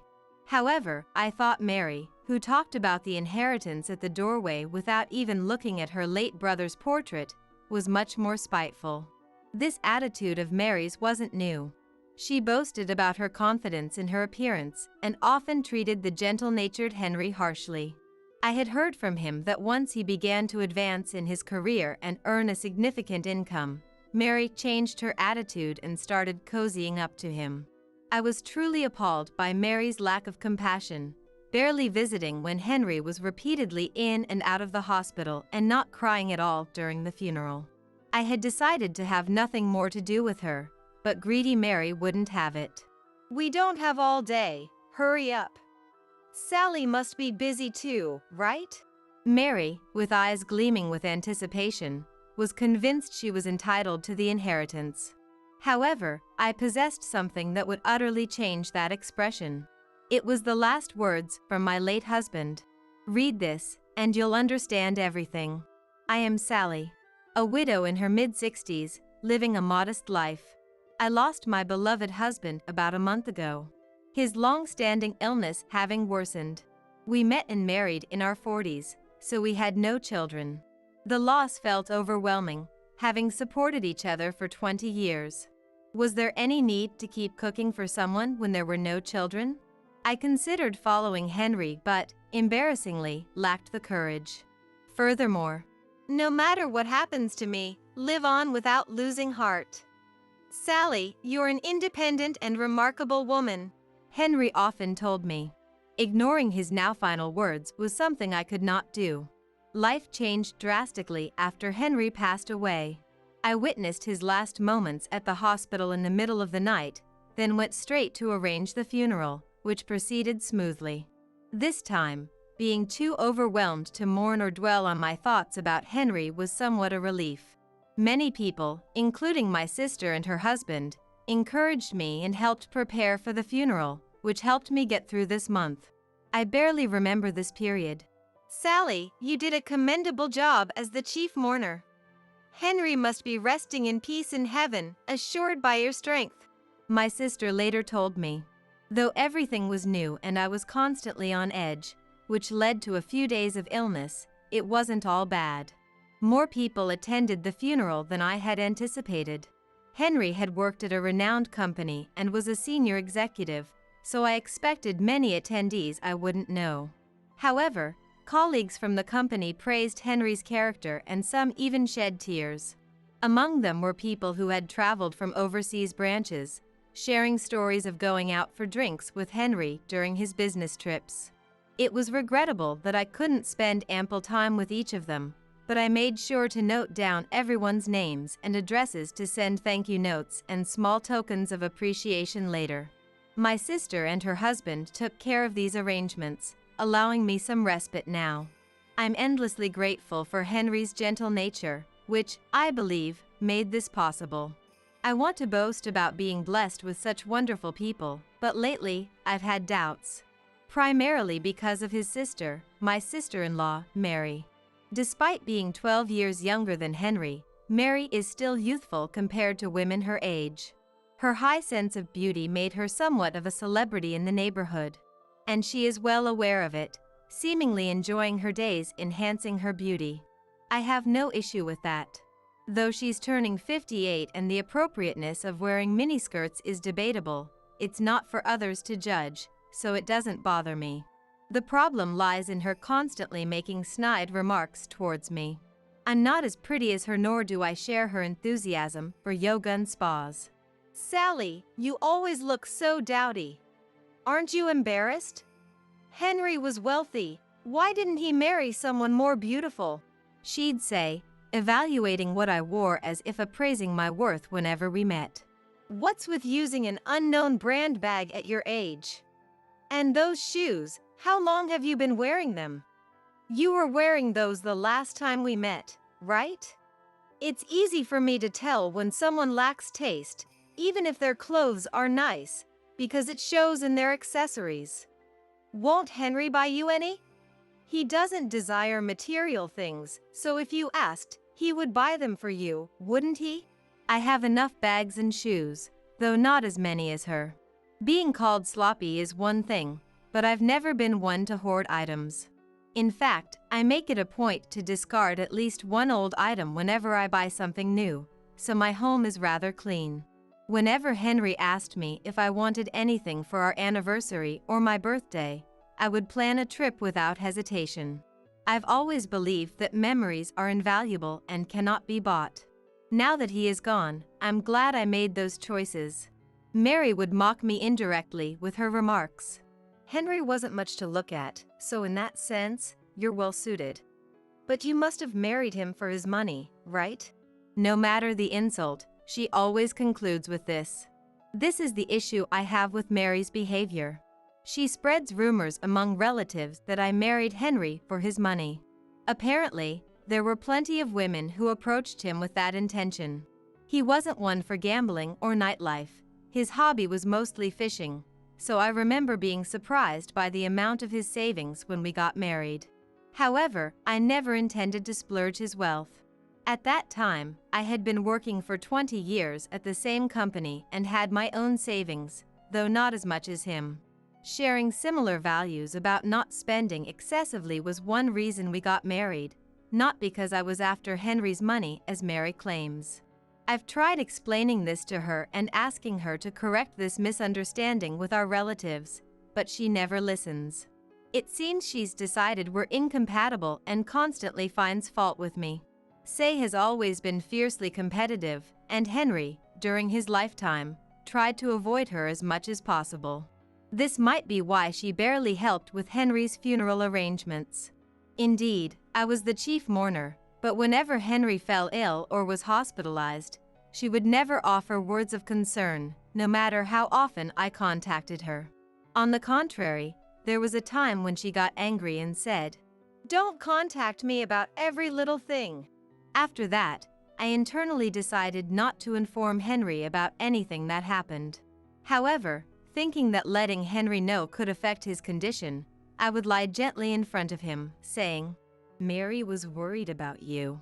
In the end, she never showed herself to Henry before he passed away, so even at the wake, she maintained an attitude as if she was there out of obligation, almost as though it was someone else's problem. Yet, ever since she heard Henry was ill, she hardly had an appetite and cried so much she couldn't cry anymore. Maybe that's why she looks so down now. She said she couldn't visit the hospital because she didn't want to see Henry in a weakened state. The relatives whispered. Hearing this, I was overwhelmed with an indescribable frustration and, compounded by the shock of losing Henry, tears began to blur my vision. Mary, spoken of as a tragic heroine, had skin too radiant for someone who supposedly lost their appetite, and naturally, there were no tear stains or signs of swollen eyes. Despite telling me not to contact her, she seemed humble in front of the relatives. If my sister hadn't been there to sense my feelings and tactfully lead me away, I might have lost my composure and shouted something at the relatives. Knowing Mary could not even show respect for the deceased, I resolved to have nothing to do with her going forward. After the funeral, I gradually sorted through Henry's belongings, balancing work and household duties, and at the same time, started to regain my composure. At first, each item of Henry's that disappeared felt like erasing a memory, but I reminded myself that the memories with Henry were held most dearly in my heart. I cherished the time spent with those who attended the funeral, slowly reclaiming my tranquil life. Then, predictably, it was Mary who disrupted these peaceful days. She rang the doorbell and knocked repeatedly. Sally, you're there, aren't you? Your sister has come all this way, so open up. She called out, though I never considered her my sister. Mary raised her voice as if to perform for the neighbors. With laundry hanging outside, playing dead wasn't an option. What were you doing? I was about to get sunburnt waiting, she said the moment I unlocked the door, barging in without hesitation, thrusting a bag from a well-known foreign brand into my hands and beginning to remove her shoes. What's this all about? I managed to ask, to which she dramatically sighed. I've been so busy and couldn't visit, thinking you might be feeling down all by yourself. So, I brought something nice, she said, retrieving the bag she'd handed me to reveal its contents while standing. Accessories, perfume, and high-end baked goods similar to those Mary usually enjoyed, none of which seemed fitting for me. Did she really think I would be delighted to receive these? Moreover, her behavior today was unusually gentle. I may have been harsh on you before, but you were the woman my only brother chose. I didn't want to hand him over to a gold digger. But seeing you at the funeral made me realize you're different. Only someone who truly loved Henry could shed so many tears and give a speech with disheveled hair, disregarding what others think. It seems she's not used to praising people. Even when she tries to appease me, she can't help but comment on my appearance or actions. However, the way she looked at me carried a sort of passion, as if she was in the presence of someone she respected. Mary's overtly changed demeanor only left me utterly bewildered, as she continued to shower me with what seemed like compliments. Despite my growing discomfort from not knowing what she truly thought.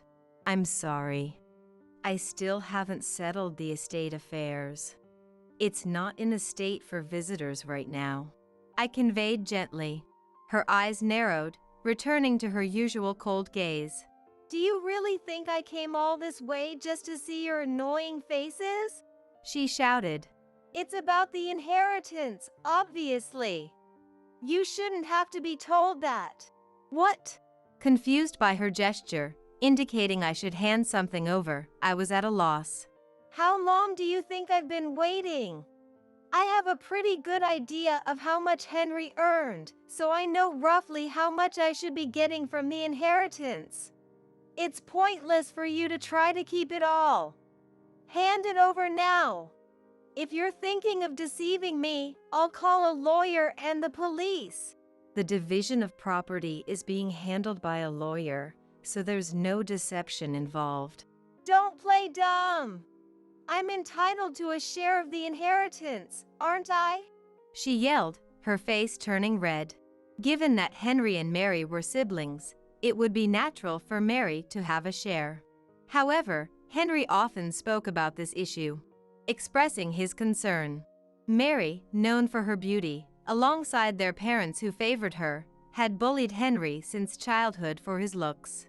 To prove them wrong, Henry excelled academically, attended a national university through scholarships and part-time jobs, and eventually climbed the corporate ladder in a major company. The only times Henry spoke of himself were about overcoming those dark times. Naturally, anyone would be troubled at the thought of such a person receiving an inheritance. When Henry confided in me about this dilemma, I urged him to decide for himself. I only learned of Henry's decision after his passing. Unaware of this, her demeanor shifted dramatically, railing against me. For a daughter-in-law to almost take the entire inheritance, you're just as greedy for money. I always suspected something fishy about you marrying that plain man after 40. The only reason to spend a lifetime with someone who has no merit but his wealth. I listened patiently to your talk of love, values, and all that. Just give me half of your share right now, and I'll disappear. It appears the sweet words and gifts were just a ploy to wrest his inheritance from me. Having been a target of her animosity for so long, I had anticipated there might be ulterior motives behind her sudden change of behavior. Witnessing her brazenly shout in the entryway, I realized just how lacking her sense of morality was. I wondered what Henry, peacefully listening from heaven, would think of all this. I told Mary to wait there for a moment, intending to show her a particular document. Upon hearing this, Mary's eyes sparkled instantly.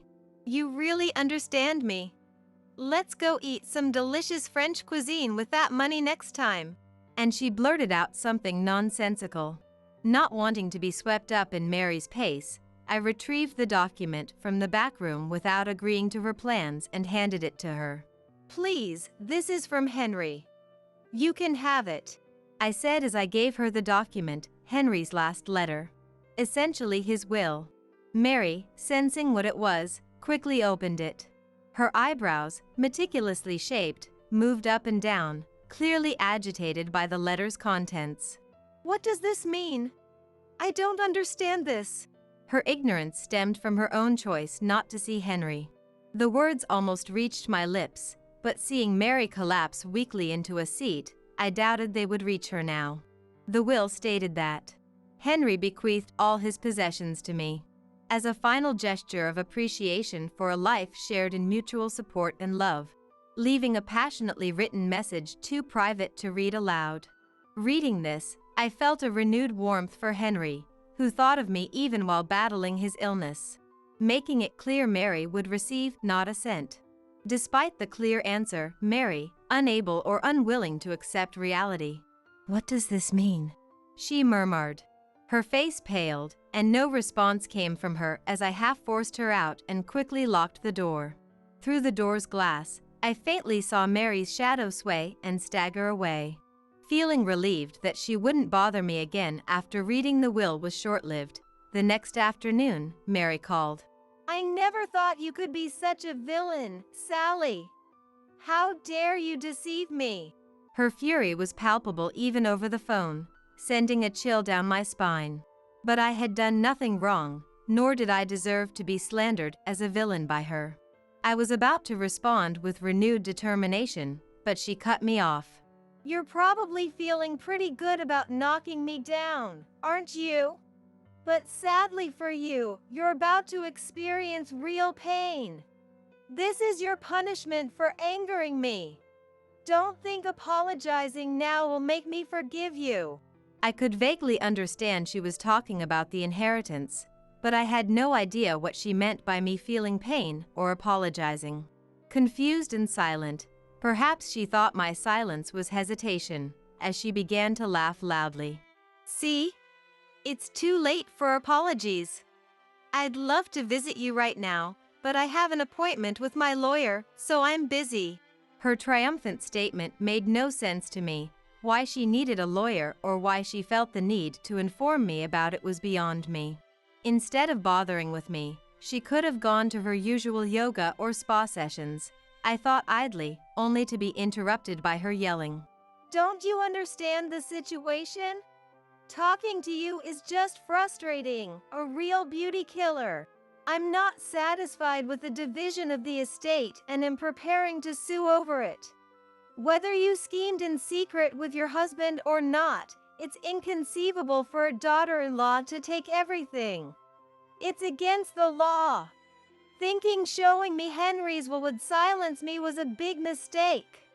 To think you'd exploit a sick Henry for your gain, you have no conscience.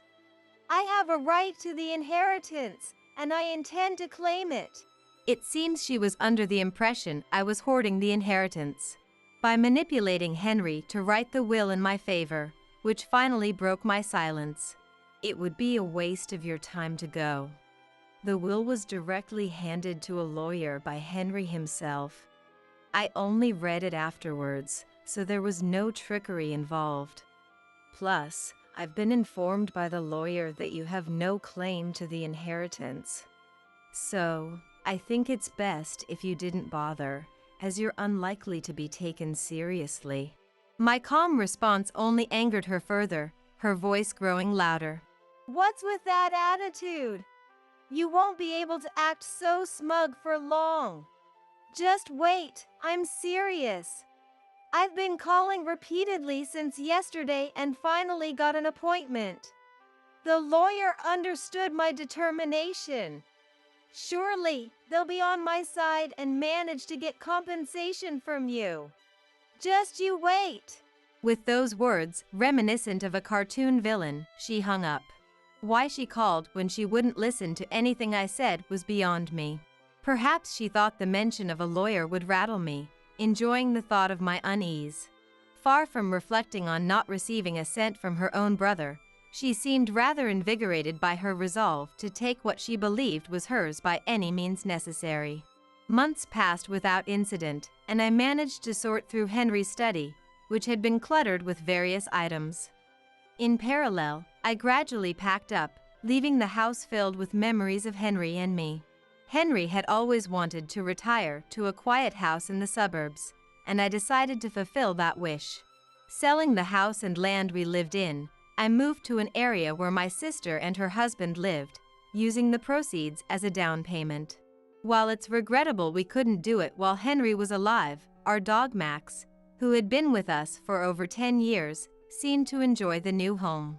Letting go of the house meant I had far fewer belongings, but the thought of gradually making the new place comfortable brought me some hope for the future.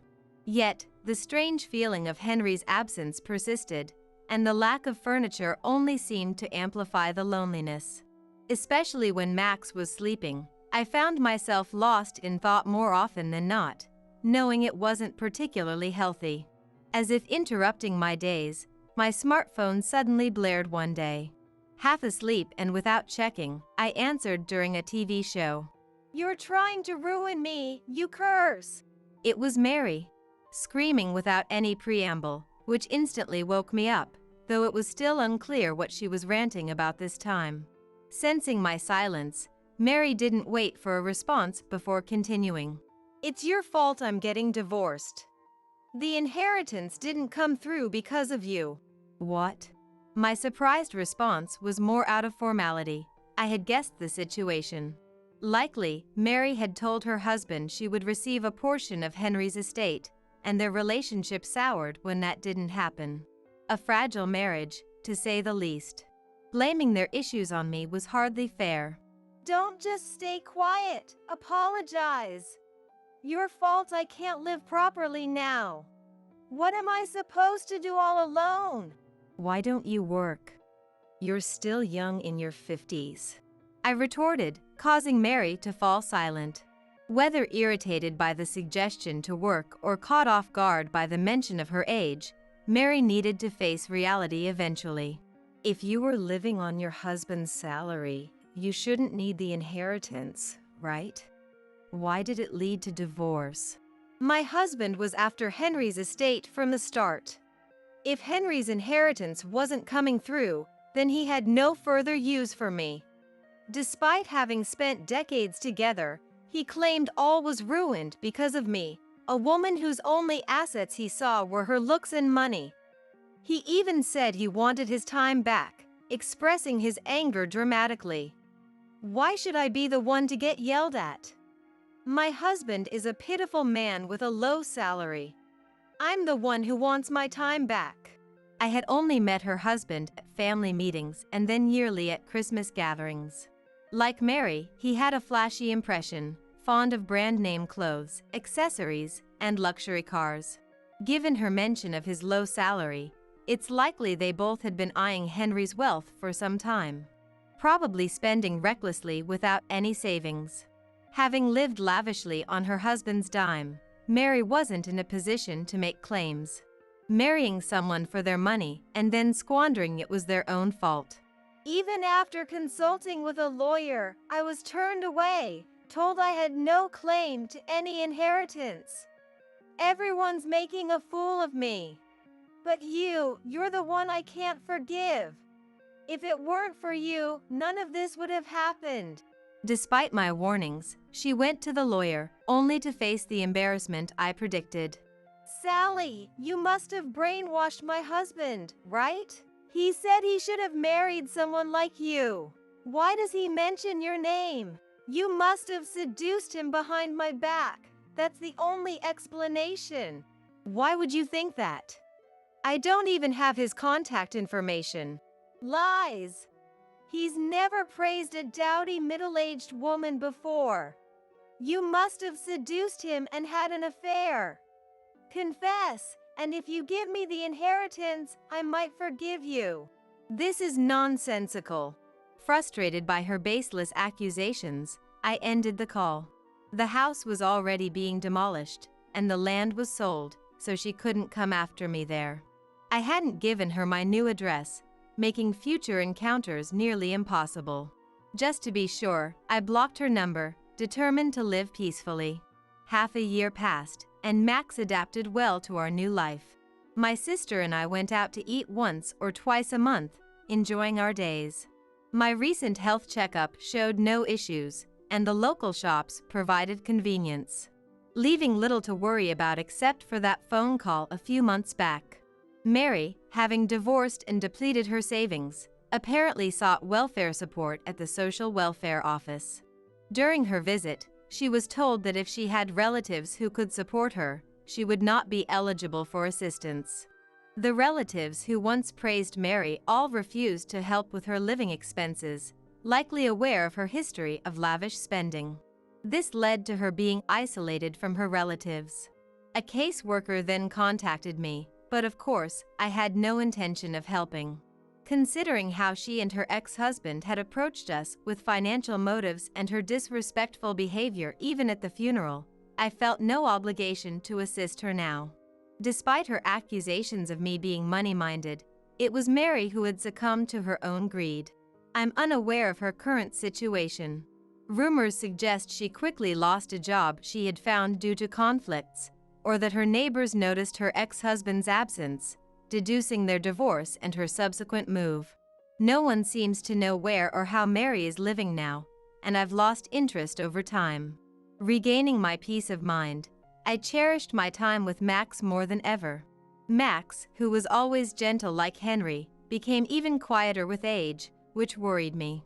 My sister, a longtime dog lover who adored Max, surprisingly acquired a puppy one day. Excited, I visited my sister's family, greeted by a small Shiba Inu. Max, immediately taken by the puppy, watched it play joyously. I hoped the puppy would become a good friend for Max, smiling at the heartwarming scene. For the past 20 years since we got married, I thought I had been doing my best for my husband Paul and my mother-in-law, Dorothy. But then, out of the blue, Paul told me, "Starting next month, I'm going to live with Mom and Angela," announcing his plans to move in with Dorothy and his sister Angela. To make matters worse, Dorothy insulted me by saying, "Parasites from outside the family should go back to their own homes." That was the moment I finally woke up. I said, "Understood. Then I'll leave." With those words, I left the house the next day. However, when furniture and appliances started being moved out one after another, and Paul and his family heard that I had moved into a new condominium reputed to be worth $1 million, they were furious and came storming over. My name is Linda, and I'm 48 years old.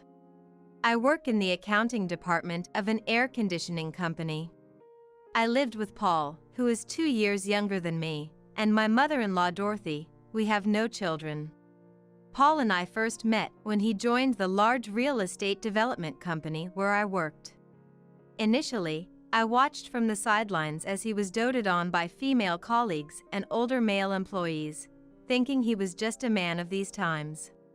But for some reason, Paul said to me, "Other accountants are kind of hard to approach, but you have a gentle aura, Linda." He started assigning most of his paperwork to me. However, whether he was naturally scatterbrained or just carefree, I couldn't tell, but even when I pointed out errors in his documents or last-minute submissions, he would quickly apologize, saying, I'm really sorry." While I appreciated his willingness to apologize, the fact that he rarely corrected his behavior meant I often ended up working overtime because of him. It seemed clever, or rather sly, to keep up a cheerful facade, but each time I couldn't help feeling a bit troubled inside. Yet, whenever I appeared to struggle with the office supplies provided, he would bring me stationery he recommended, showing a thoughtfulness that always made me forgive him. In the end, I was being won over, just as he was, by taking care of him. Our relationship took a significant leap forward when I fell ill on the commuter train. Perhaps due to staying late at work during the busy season, I suddenly felt dizzy. Somehow, I managed to endure until I reached the station closest to our office, but then I slumped over on a bench on the platform, unable to move and fighting the nausea that was creeping up on me. Noticing my condition, Paul, despite my protests about getting his suit dirty, carried me to the station's medical room, following the station staff's instructions. Afterward, I took some medicine I had with me and lay down for a while. Eventually, the dizziness subsided, and I contacted the office again, only to be instructed by my boss to go home for the day. Moreover, Paul, who had stayed with me, was ordered to make sure I got home safely. Though I initially refused, I ended up letting him escort me home. The next day, I went to work as usual, apologized to my boss and colleagues, and then visited Paul in the sales department to explain the situation to his boss and apologize. "I really inconvenienced you, and I want to do something to make it up to you. How about this? Treat me to dinner this Friday. I'm short on cash right before payday." Paul's innocent request made me burst out laughing, and I agreed. While I intended it to be a one-time meal, he insisted. "Now that I've gotten my paycheck, let me treat you this time as a way of saying thanks." A reciprocation of thanks, and then another, somehow led to us being seen as a couple by those around us before we knew it. But when I rushed to deny the rumors, I found I was the only one in a panic. Paul, ever the laid-back one, said, "There's no need to deny it so desperately. I don't mind being thought of that way." Just like that, we came to be treated as a couple by everyone around us. And 2 years later, when I turned 28, "Maybe it's about time we got married.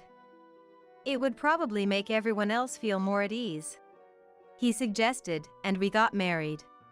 However, I had intended to keep working, but it was unexpected when Paul, who also worked at the same company, told me it was suffocating and asked me to quit. "Considering your age, shouldn't you focus on having children first?" Similarly to Dorothy, Paul also strongly suggested that I resign from my job. Moreover, while we had hoped to live in a condominium about 30 minutes away by train if we were both working, the conversation about living with Paul's parents came up.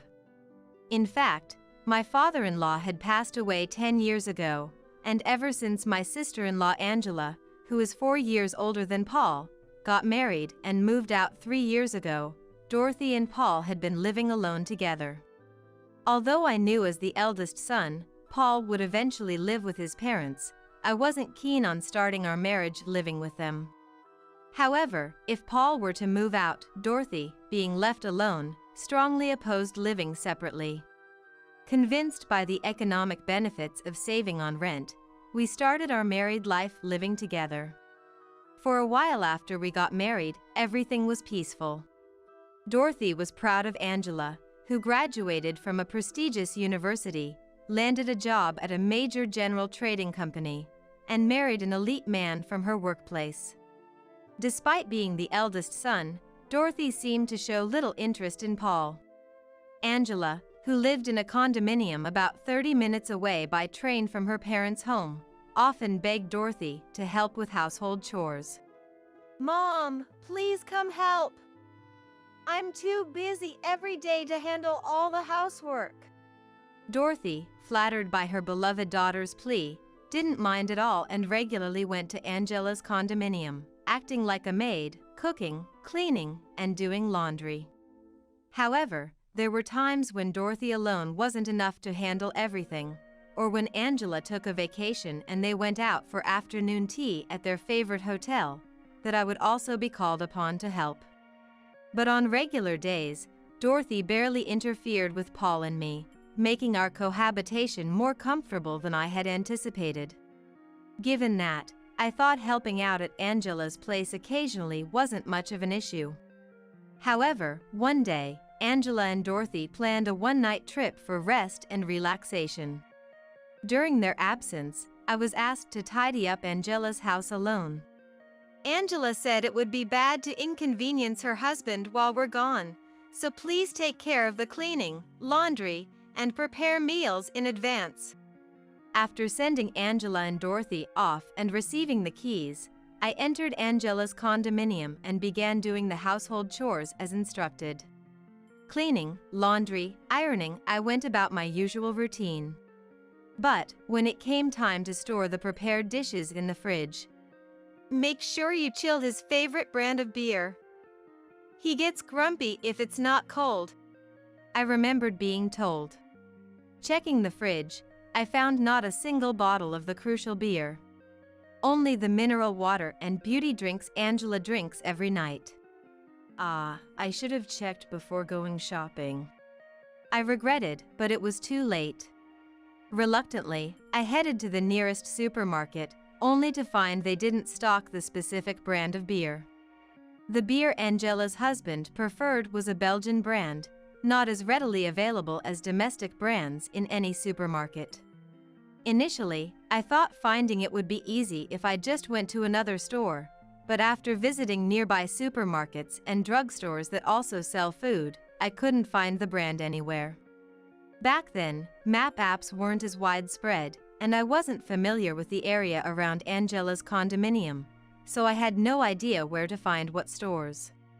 Despite rushing around in a panic, I couldn't find it, and time was running out. Eventually, I caught a taxi to a liquor store a bit further away and finally found the beer. By the time I returned to the condominium, it was nearly 5 p.m. I just wanted to put the beer in the fridge and head home. As I entered Angela's room, I saw her husband, Charles, standing in the living room. Charles, you're home early.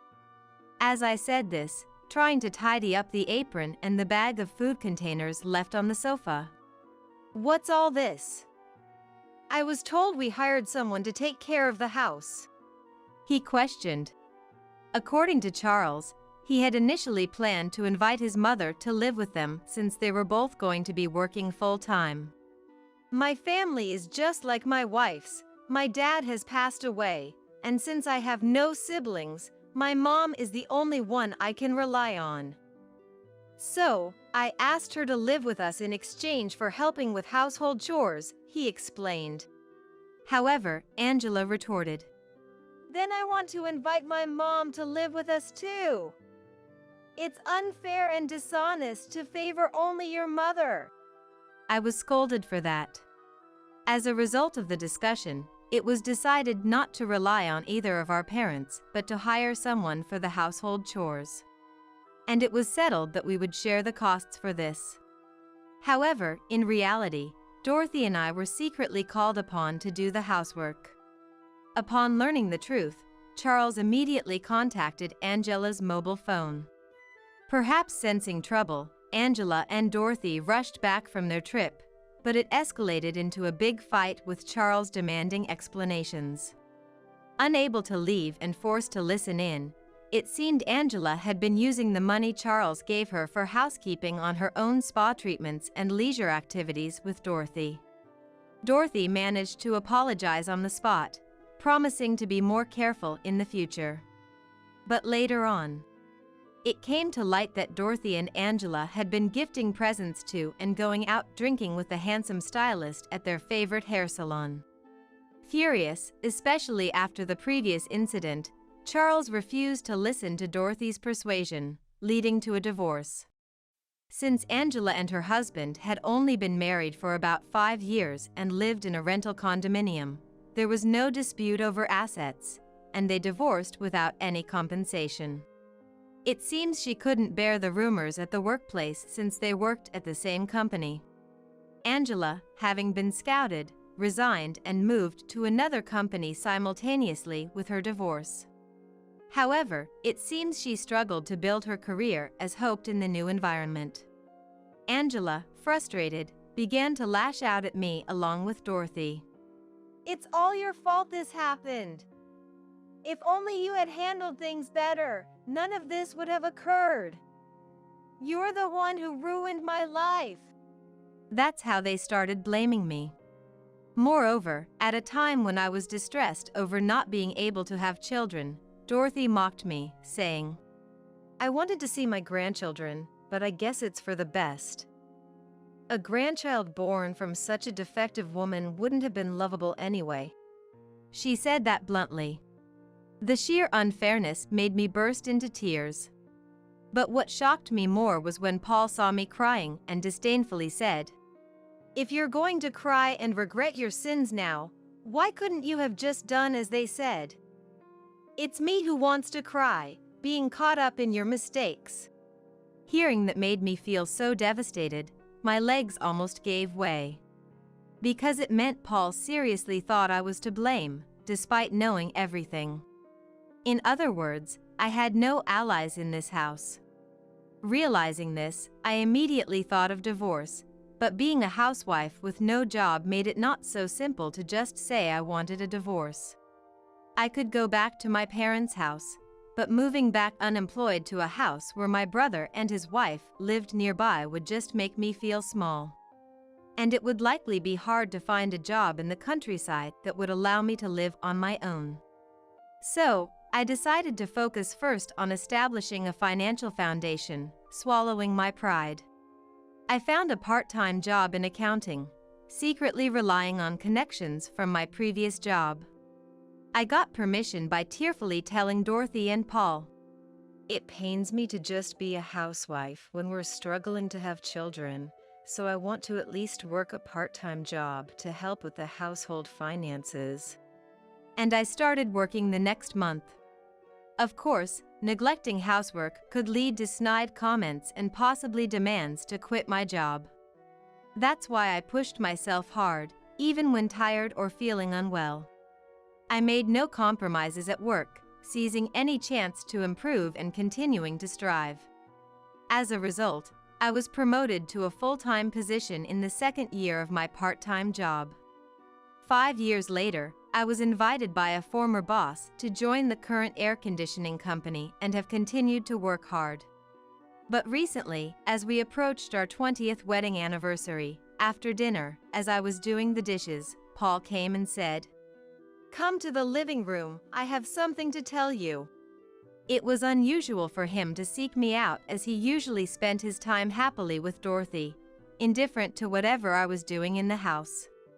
With that thought, I went to the living room, and before I could even sit down, This has already been decided. Paul began. Starting next month, I'm going to live with Mom and Angela, he declared. Dumbfounded, Dorothy added, Angela's been overworked at her new job, got sick, and needs to recuperate at home. It's best for her to relax here, and if that's the case, it's better without an extra mouth to feed, right? Then, coming over to my side on purpose, she said, Parasites from outside the family should go back to their own homes, making a shooing gesture at me. They watched my reaction with a malicious smile, but inside, I smiled at the thought of being freed from this hassle. Then I slowly smiled at them and said, I understand. I'll leave tomorrow afternoon. As I walked to my room, I glanced at their faces, as dumbfounded as I had been a moment ago. The next morning, after seeing Paul off to work, I waited for the second-hand goods buyer I had contacted the night before. Unaware, Dorothy was startled by the arrival of the unfamiliar men, but we started the work without minding her. From the kitchen, the refrigerator, oven range, dishwasher, Dorothy's favorite soda maker, and dining set were all taken. Of course, I didn't forget the IH cooking heater. Next, in the living room, the TV, air conditioner, the diligently working robot vacuum, and AI speaker. The off-season hot carpet and sofa set were also listed. Then, the fully automatic washing machine, Paul's room's computer desk, and bookshelf. In addition, the air conditioner, bed, and dresser in Dorothy and Paul's rooms were quickly appraised. As the dealer started making a call, Dorothy, seemingly coming to her senses, rushed over furiously. Hey! What are you starting here? Entering people's bedrooms! She shrieked at me, to which I replied with a smile. Since I'm just a parasite from outside the family, I thought I should at least take care of my own belongings before making my exit. Just then, additional personnel called by the dealer arrived. After that, the furniture and appliances listed were swiftly moved out of my husband's family home. Overwhelmed by the efficient and purposeful movement, Dorothy could only pace restlessly around. Then, as a final touch, after removing all the room lights, the dealer quickly left. What remained were Paul's computer and the bedding for his bed placed directly on the floor, and Dorothy's cosmetics left on the floor, visible to the eye. Then, Dorothy exclaimed again. Wait a minute! Do you think you can get away with doing something like this? To which I simply responded, I'll be consulting a lawyer for the rest. With that, I left my husband's family home, pulling along a suitcase I had packed the night before. A week later, after receiving a call from the lawyer I had hired, Paul, Dorothy, and Keiko rushed to the lawyer's office on the same day. When I arrived late, You call us here and then show up late. What a disgraceful woman! immediate angry shouts were thrown at me. But then, Mr. Smith, the lawyer, clarified. We did not summon you here. It was you who came unannounced right after we informed you that I would be handling future negotiations. Hearing this, the normally confrontational Paul immediately quieted down. Then, as if seeking vengeance for her son, Dorothy was ready to fight. Now that we're face to face, let's talk. After leaving like a thief, there's no way you can just come back. But if you're willing to apologize and show remorse, that's a different story. She said in one breath, glaring at me. Angela and Paul were nodding vigorously beside her, probably thinking I would jump at the chance to discuss this topic. How naive. At my signal, the lawyer smoothly began. Of course, she has no intention of returning. The discussion is about signing the divorce papers, property division, and compensation. Stunned by these words, the three of them exclaimed, We're not getting a divorce. Property division and compensation. How audacious! How dare you! All at once, creating a racket. When things got out of control, the lawyer's coughing brought some quiet, and I calmly stated, Divorce is a settled matter. If you do not agree, we are prepared to proceed with mediation or court. They tried to raise their voices again, but another cough from the lawyer made them quiet down. After some whispered discussions among themselves, they surprisingly quickly signed the divorce papers I presented. However, their attitude changed again when it came to property division and compensation. How audacious to talk about property division. You were just a part-timer, practically a parasite to Paul. To think we made such a failure our son's wife, we should be the ones receiving compensation. We won't pay a penny. They began to berate again.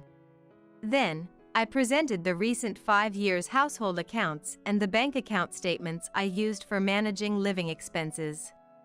Initially, Paul and Dorothy didn't understand, but as the lawyer explained with the documents, their complexions darkened. Because for about the last 5 years, I had been paying approximately $3,200 a month for living expenses, practically covering everything. That's ridiculous. I've been contributing $1,500 a month to our household. Paul protested, but against the $1,500 Paul deposited, the revolving credit payments for Paul and Dorothy's cards were nearly the same amount. Effectively, even if his salary was deposited, it just went out from one hand to the other. Instead, the $3,200 from my salary account covered the remodeling loan, Paul and Dorothy's car loan, groceries, and all the loans for furniture and appliances. In the past 5 years, since Linda became the head of the accounting department at her current company, almost all of her income went into the household. That amounts to about $190,000 in total. Despite such contribution, it's quite something to be called a parasite, the lawyer stated. The three were wide-eyed, flipping through the documents, but what the lawyer stated was an undeniable fact. Realizing they were at a disadvantage, Dorothy suddenly said, "Hey, Linda. We were once husband and wife, daughter-in-law and mother-in-law, and sisters-in-law, weren't we? Let's stop fighting and walk our separate paths peacefully." She tried to appeal to me with a conciliatory tone. I responded, "Yes, that's right. And I also let my temper get the best of me the other day and sold off all the furniture and appliances. Let's both act like adults and part ways peacefully." With that, I requested the lawyer to draft a divorce agreement. We both agreed to renounce our rights to property division and compensation in the divorce agreement. After making it official with a notary public, Paul and I shook hands, ending our 20-year marriage. But the story didn't end there. After completing the procedures, Paul, Dorothy, and I went our separate ways. 2 months later, I began receiving numerous messages from them on the only social media account I hadn't blocked. Initially, I ignored them, but the constant barrage of messages, day and night, became too annoying. Hearing they had even shown up at the lawyer's office demanding to see me, I decided to meet them one last time to set things straight. This time, I arrived a bit earlier than the agreed time, but Paul and the others were already there, looking restless and somewhat shabbier than before. As soon as they saw me, Paul barked, "You bought a room in that new condominium in front of the station, didn't you?" I had chosen a property not affiliated with Paul's company, but they must have found out somehow. Then Dorothy joined in, yelling, "Where did you hide that money? If it's from during our marriage, it should be shared property, right? Coward!" Their noise was unbearable, so I reminded them that we had both agreed to waive our rights to property division. They seemed to have conveniently forgotten anything unfavorable to them. Paul and my mother-in-law turned pale, but quickly retorted, "That's the same as being tricked. The one who hid it is to blame." The lawyer then coolly stated, The funds for Linda's condominium purchase came from the sale proceeds of stock options she had received upon joining her current company. This does not fall under marital assets. If you still claim rights, we'll see you in court. Paul fell silent at that. But Dorothy went even further. "Oh, is that so? If that's your attitude, we'll take this to court or whatever it takes." Saying this, she huffed angrily. I then countered, "In that case, I'll also file for damages." The psychological damage wasn't minor, considering you were so openly looking for a new partner even before our divorce was finalized. I laughed as I said this, making Dorothy's face go pale.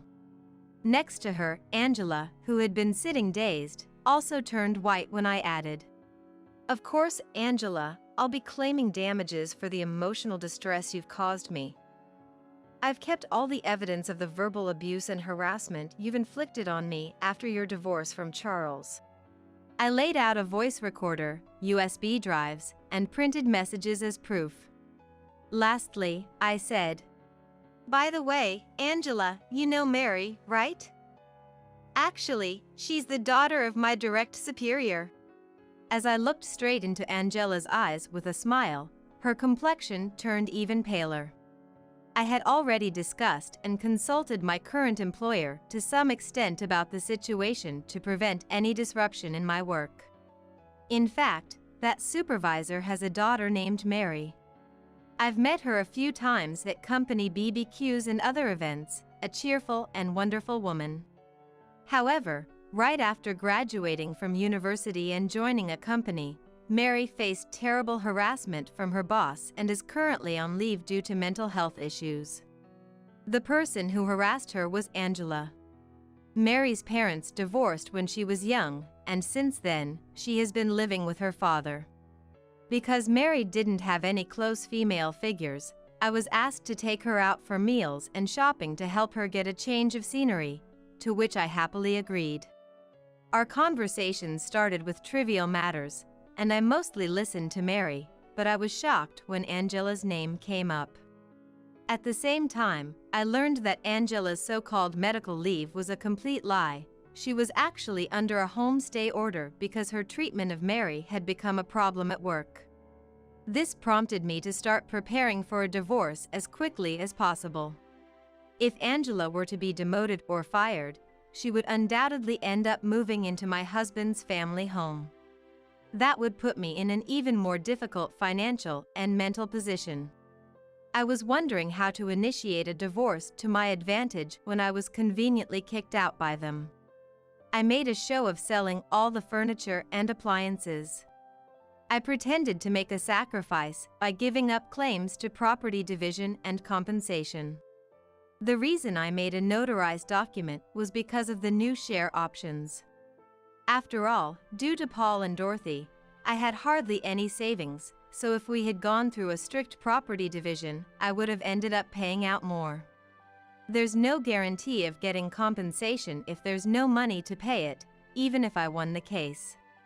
That's why it was necessary to make them give up their claim to property division by bringing up the issue of living expenses and making them feel indebted. Paul, Dorothy, and Angela finally understood everything. The foolish trio, who thought they could go back to their usual lives without the parasite me, left with their shoulders slumped. Their downfall afterwards was severe. Dorothy, just as I had pointed out, not only spread the word that she was going to decisively break up her son with his part-time job-capable wife and me, but also said, "So, if you know any nice girls, I'd love for you to introduce them to my son." She even went as far as to demand dinner parties to introduce her son to women. Of course, among those approached, people of standing talked behind Dorothy's back, saying it was absurd to look for a new partner for her son before even finalizing the divorce with his current wife. Moreover, setting such conditions, she must be greatly overestimating what her son is worth. They were said to have laughed at this. And the conditions Dorothy deemed suitable for Paul's wife were astonishing. First off, she should be in her early 20s. Anyone older would be too influenced by society's nonsense about equality in marriage, right? She was reported to have said. This alone was shocking enough, but Dorothy didn't stop there. Of course, we'll cut ties with the wife's family, but before that, they should hand over their inheritance up front. We need someone with a certain level of assets and financial power. And could we get a medical checkup to ensure she's capable of having children? She went as far as to say this, earning herself contempt from listeners. Unaware of the cold stares around her, she continued. Of course, being tall, stylish, and beautiful is a given. Thank you in advance. Naturally, no marriage proposals came Dorothy's way, and in her desperation, she apparently sent a flurry of urgent calls and messages. However, she was either turned down because no one met her conditions or simply ignored. Soon, the rumors of my divorce spread among friends, acquaintances, and neighbors, making them a subject of ridicule. Perhaps unable to bear the disdainful looks due to their previously arrogant behavior, they ended up confining themselves within their home, not going out anymore. Recently, there have been rumors about hearing screams, shouts, and the sound of breaking dishes coming from their house, supposedly from Dorothy. Previously, Dorothy would vent her frustrations on me or indulge in spending to relieve stress. Now, without me as her punching bag and unable to shop or take short trips for stress relief, she might be wreaking havoc at home. Meanwhile, Paul had left all financial matters to me since our marriage. He seemed not to understand the basics of budgeting, and even after the lawyer explained it clearly, he remained overconfident, thinking, If she could manage the living expenses, then I can easily do it too if I put my mind to it. That appears to have been his careless assumption. However, Dorothy and Angela, who were supposed to take over the household chores, abandoned everything, considering it too much of a hassle. Meals became all delivery or takeout, and cleaning and laundry were left to a housekeeping service, among other miscellaneous tasks, leading to a financial breakdown in just 2 months. The credit card Dorothy used for living expenses was quickly revoked, and their meals turned to just toast and coffee for breakfast, instant noodles for lunch, and mainly takeout for dinner. Laundry was done all at once when they ran out of clothes. Living a life of only cleaning visible areas, they ended up leading a nutritionally unbalanced and unsanitary lifestyle. Paul, who was once praised for looking younger than his age, gained unhealthy weight, his skin became rough, his hair greasy, and his once handsome appearance vanished. Not fitting the image of a salesperson, he received a flood of complaints from clients. This led to him being relegated to back-end work with a reduced salary. Paul reached out to the lawyer, saying, I've come to my senses. I was deceived by Mom and Angela. I want to cut ties with them and start over. Through phone calls and emails. But as prearranged, I've been instructed not to engage with you under any circumstances, was the firm response. They warned that if they attempted to approach my workplace or new home, the police would be contacted immediately. Thankfully, that put an end to any further contact. As for Mary, another main character in this saga, she was furious when I shared the entire story with her. What's that supposed to mean? I thought she might have learned something from what happened with me, but she's blaming her divorce on you and resorting to such harassment. She's always been that kind of person, hasn't she? She raged. After contacting the company where she was on leave, intending to resign, she was called in and questioned about her reasons. Mary explained that while the issue was personal and not directly related to her work, she disclosed everything about the situation to HR and administration. After ensuring that those present were shocked by the story, she stated, There must have been faults on my part in the issue with me as well. I was hoping we could work together for the company if you sincerely reflected on it. But I cannot see that happening, she asserted firmly. While presenting her resignation letter, she said, Working under her again would be a mental health hazard for me. Mary then transferred to a competitor that allowed her to work remotely until her health fully recovered. At her former department, the news of Mary's sudden resignation, who was supposed to be on leave, shocked everyone. Rumors spread that the harassment from Angela continued outside the company, leading to an uncontrollable situation. Some colleagues, who admired Mary, a leader among the younger staff, started considering changing jobs, prompting the higher-ups to convene urgent discussions. As a result, Angela was transferred to a subsidiary in another state after her home stay period ended. Despite Angela's resistance, claiming the transfer was an unfair treatment, the threat of dismissal forced her to reluctantly accept the assignment. However, at the new company, rumors had already spread, leaving her completely isolated, with no one to socialize with and receiving only the bare minimum of communication needed for work. Crying to Paul and Dorothy, I want to quit. I want to come back. she was met with, "We don't need an unemployed troublemaker. Whose fault do you think this is?" "That's right. You are the real disaster and parasite." She was harshly rebuked by the two.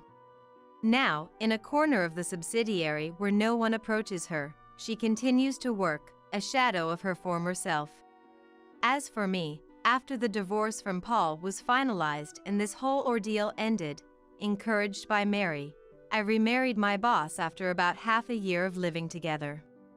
To be honest, considering my 20-year marriage with Paul, I wasn't inclined towards remarrying, but Mary said something along the lines of, "It might sound odd coming from his daughter, but marriage can be good depending on the partner. I think my dad, despite his age, is quite a catch."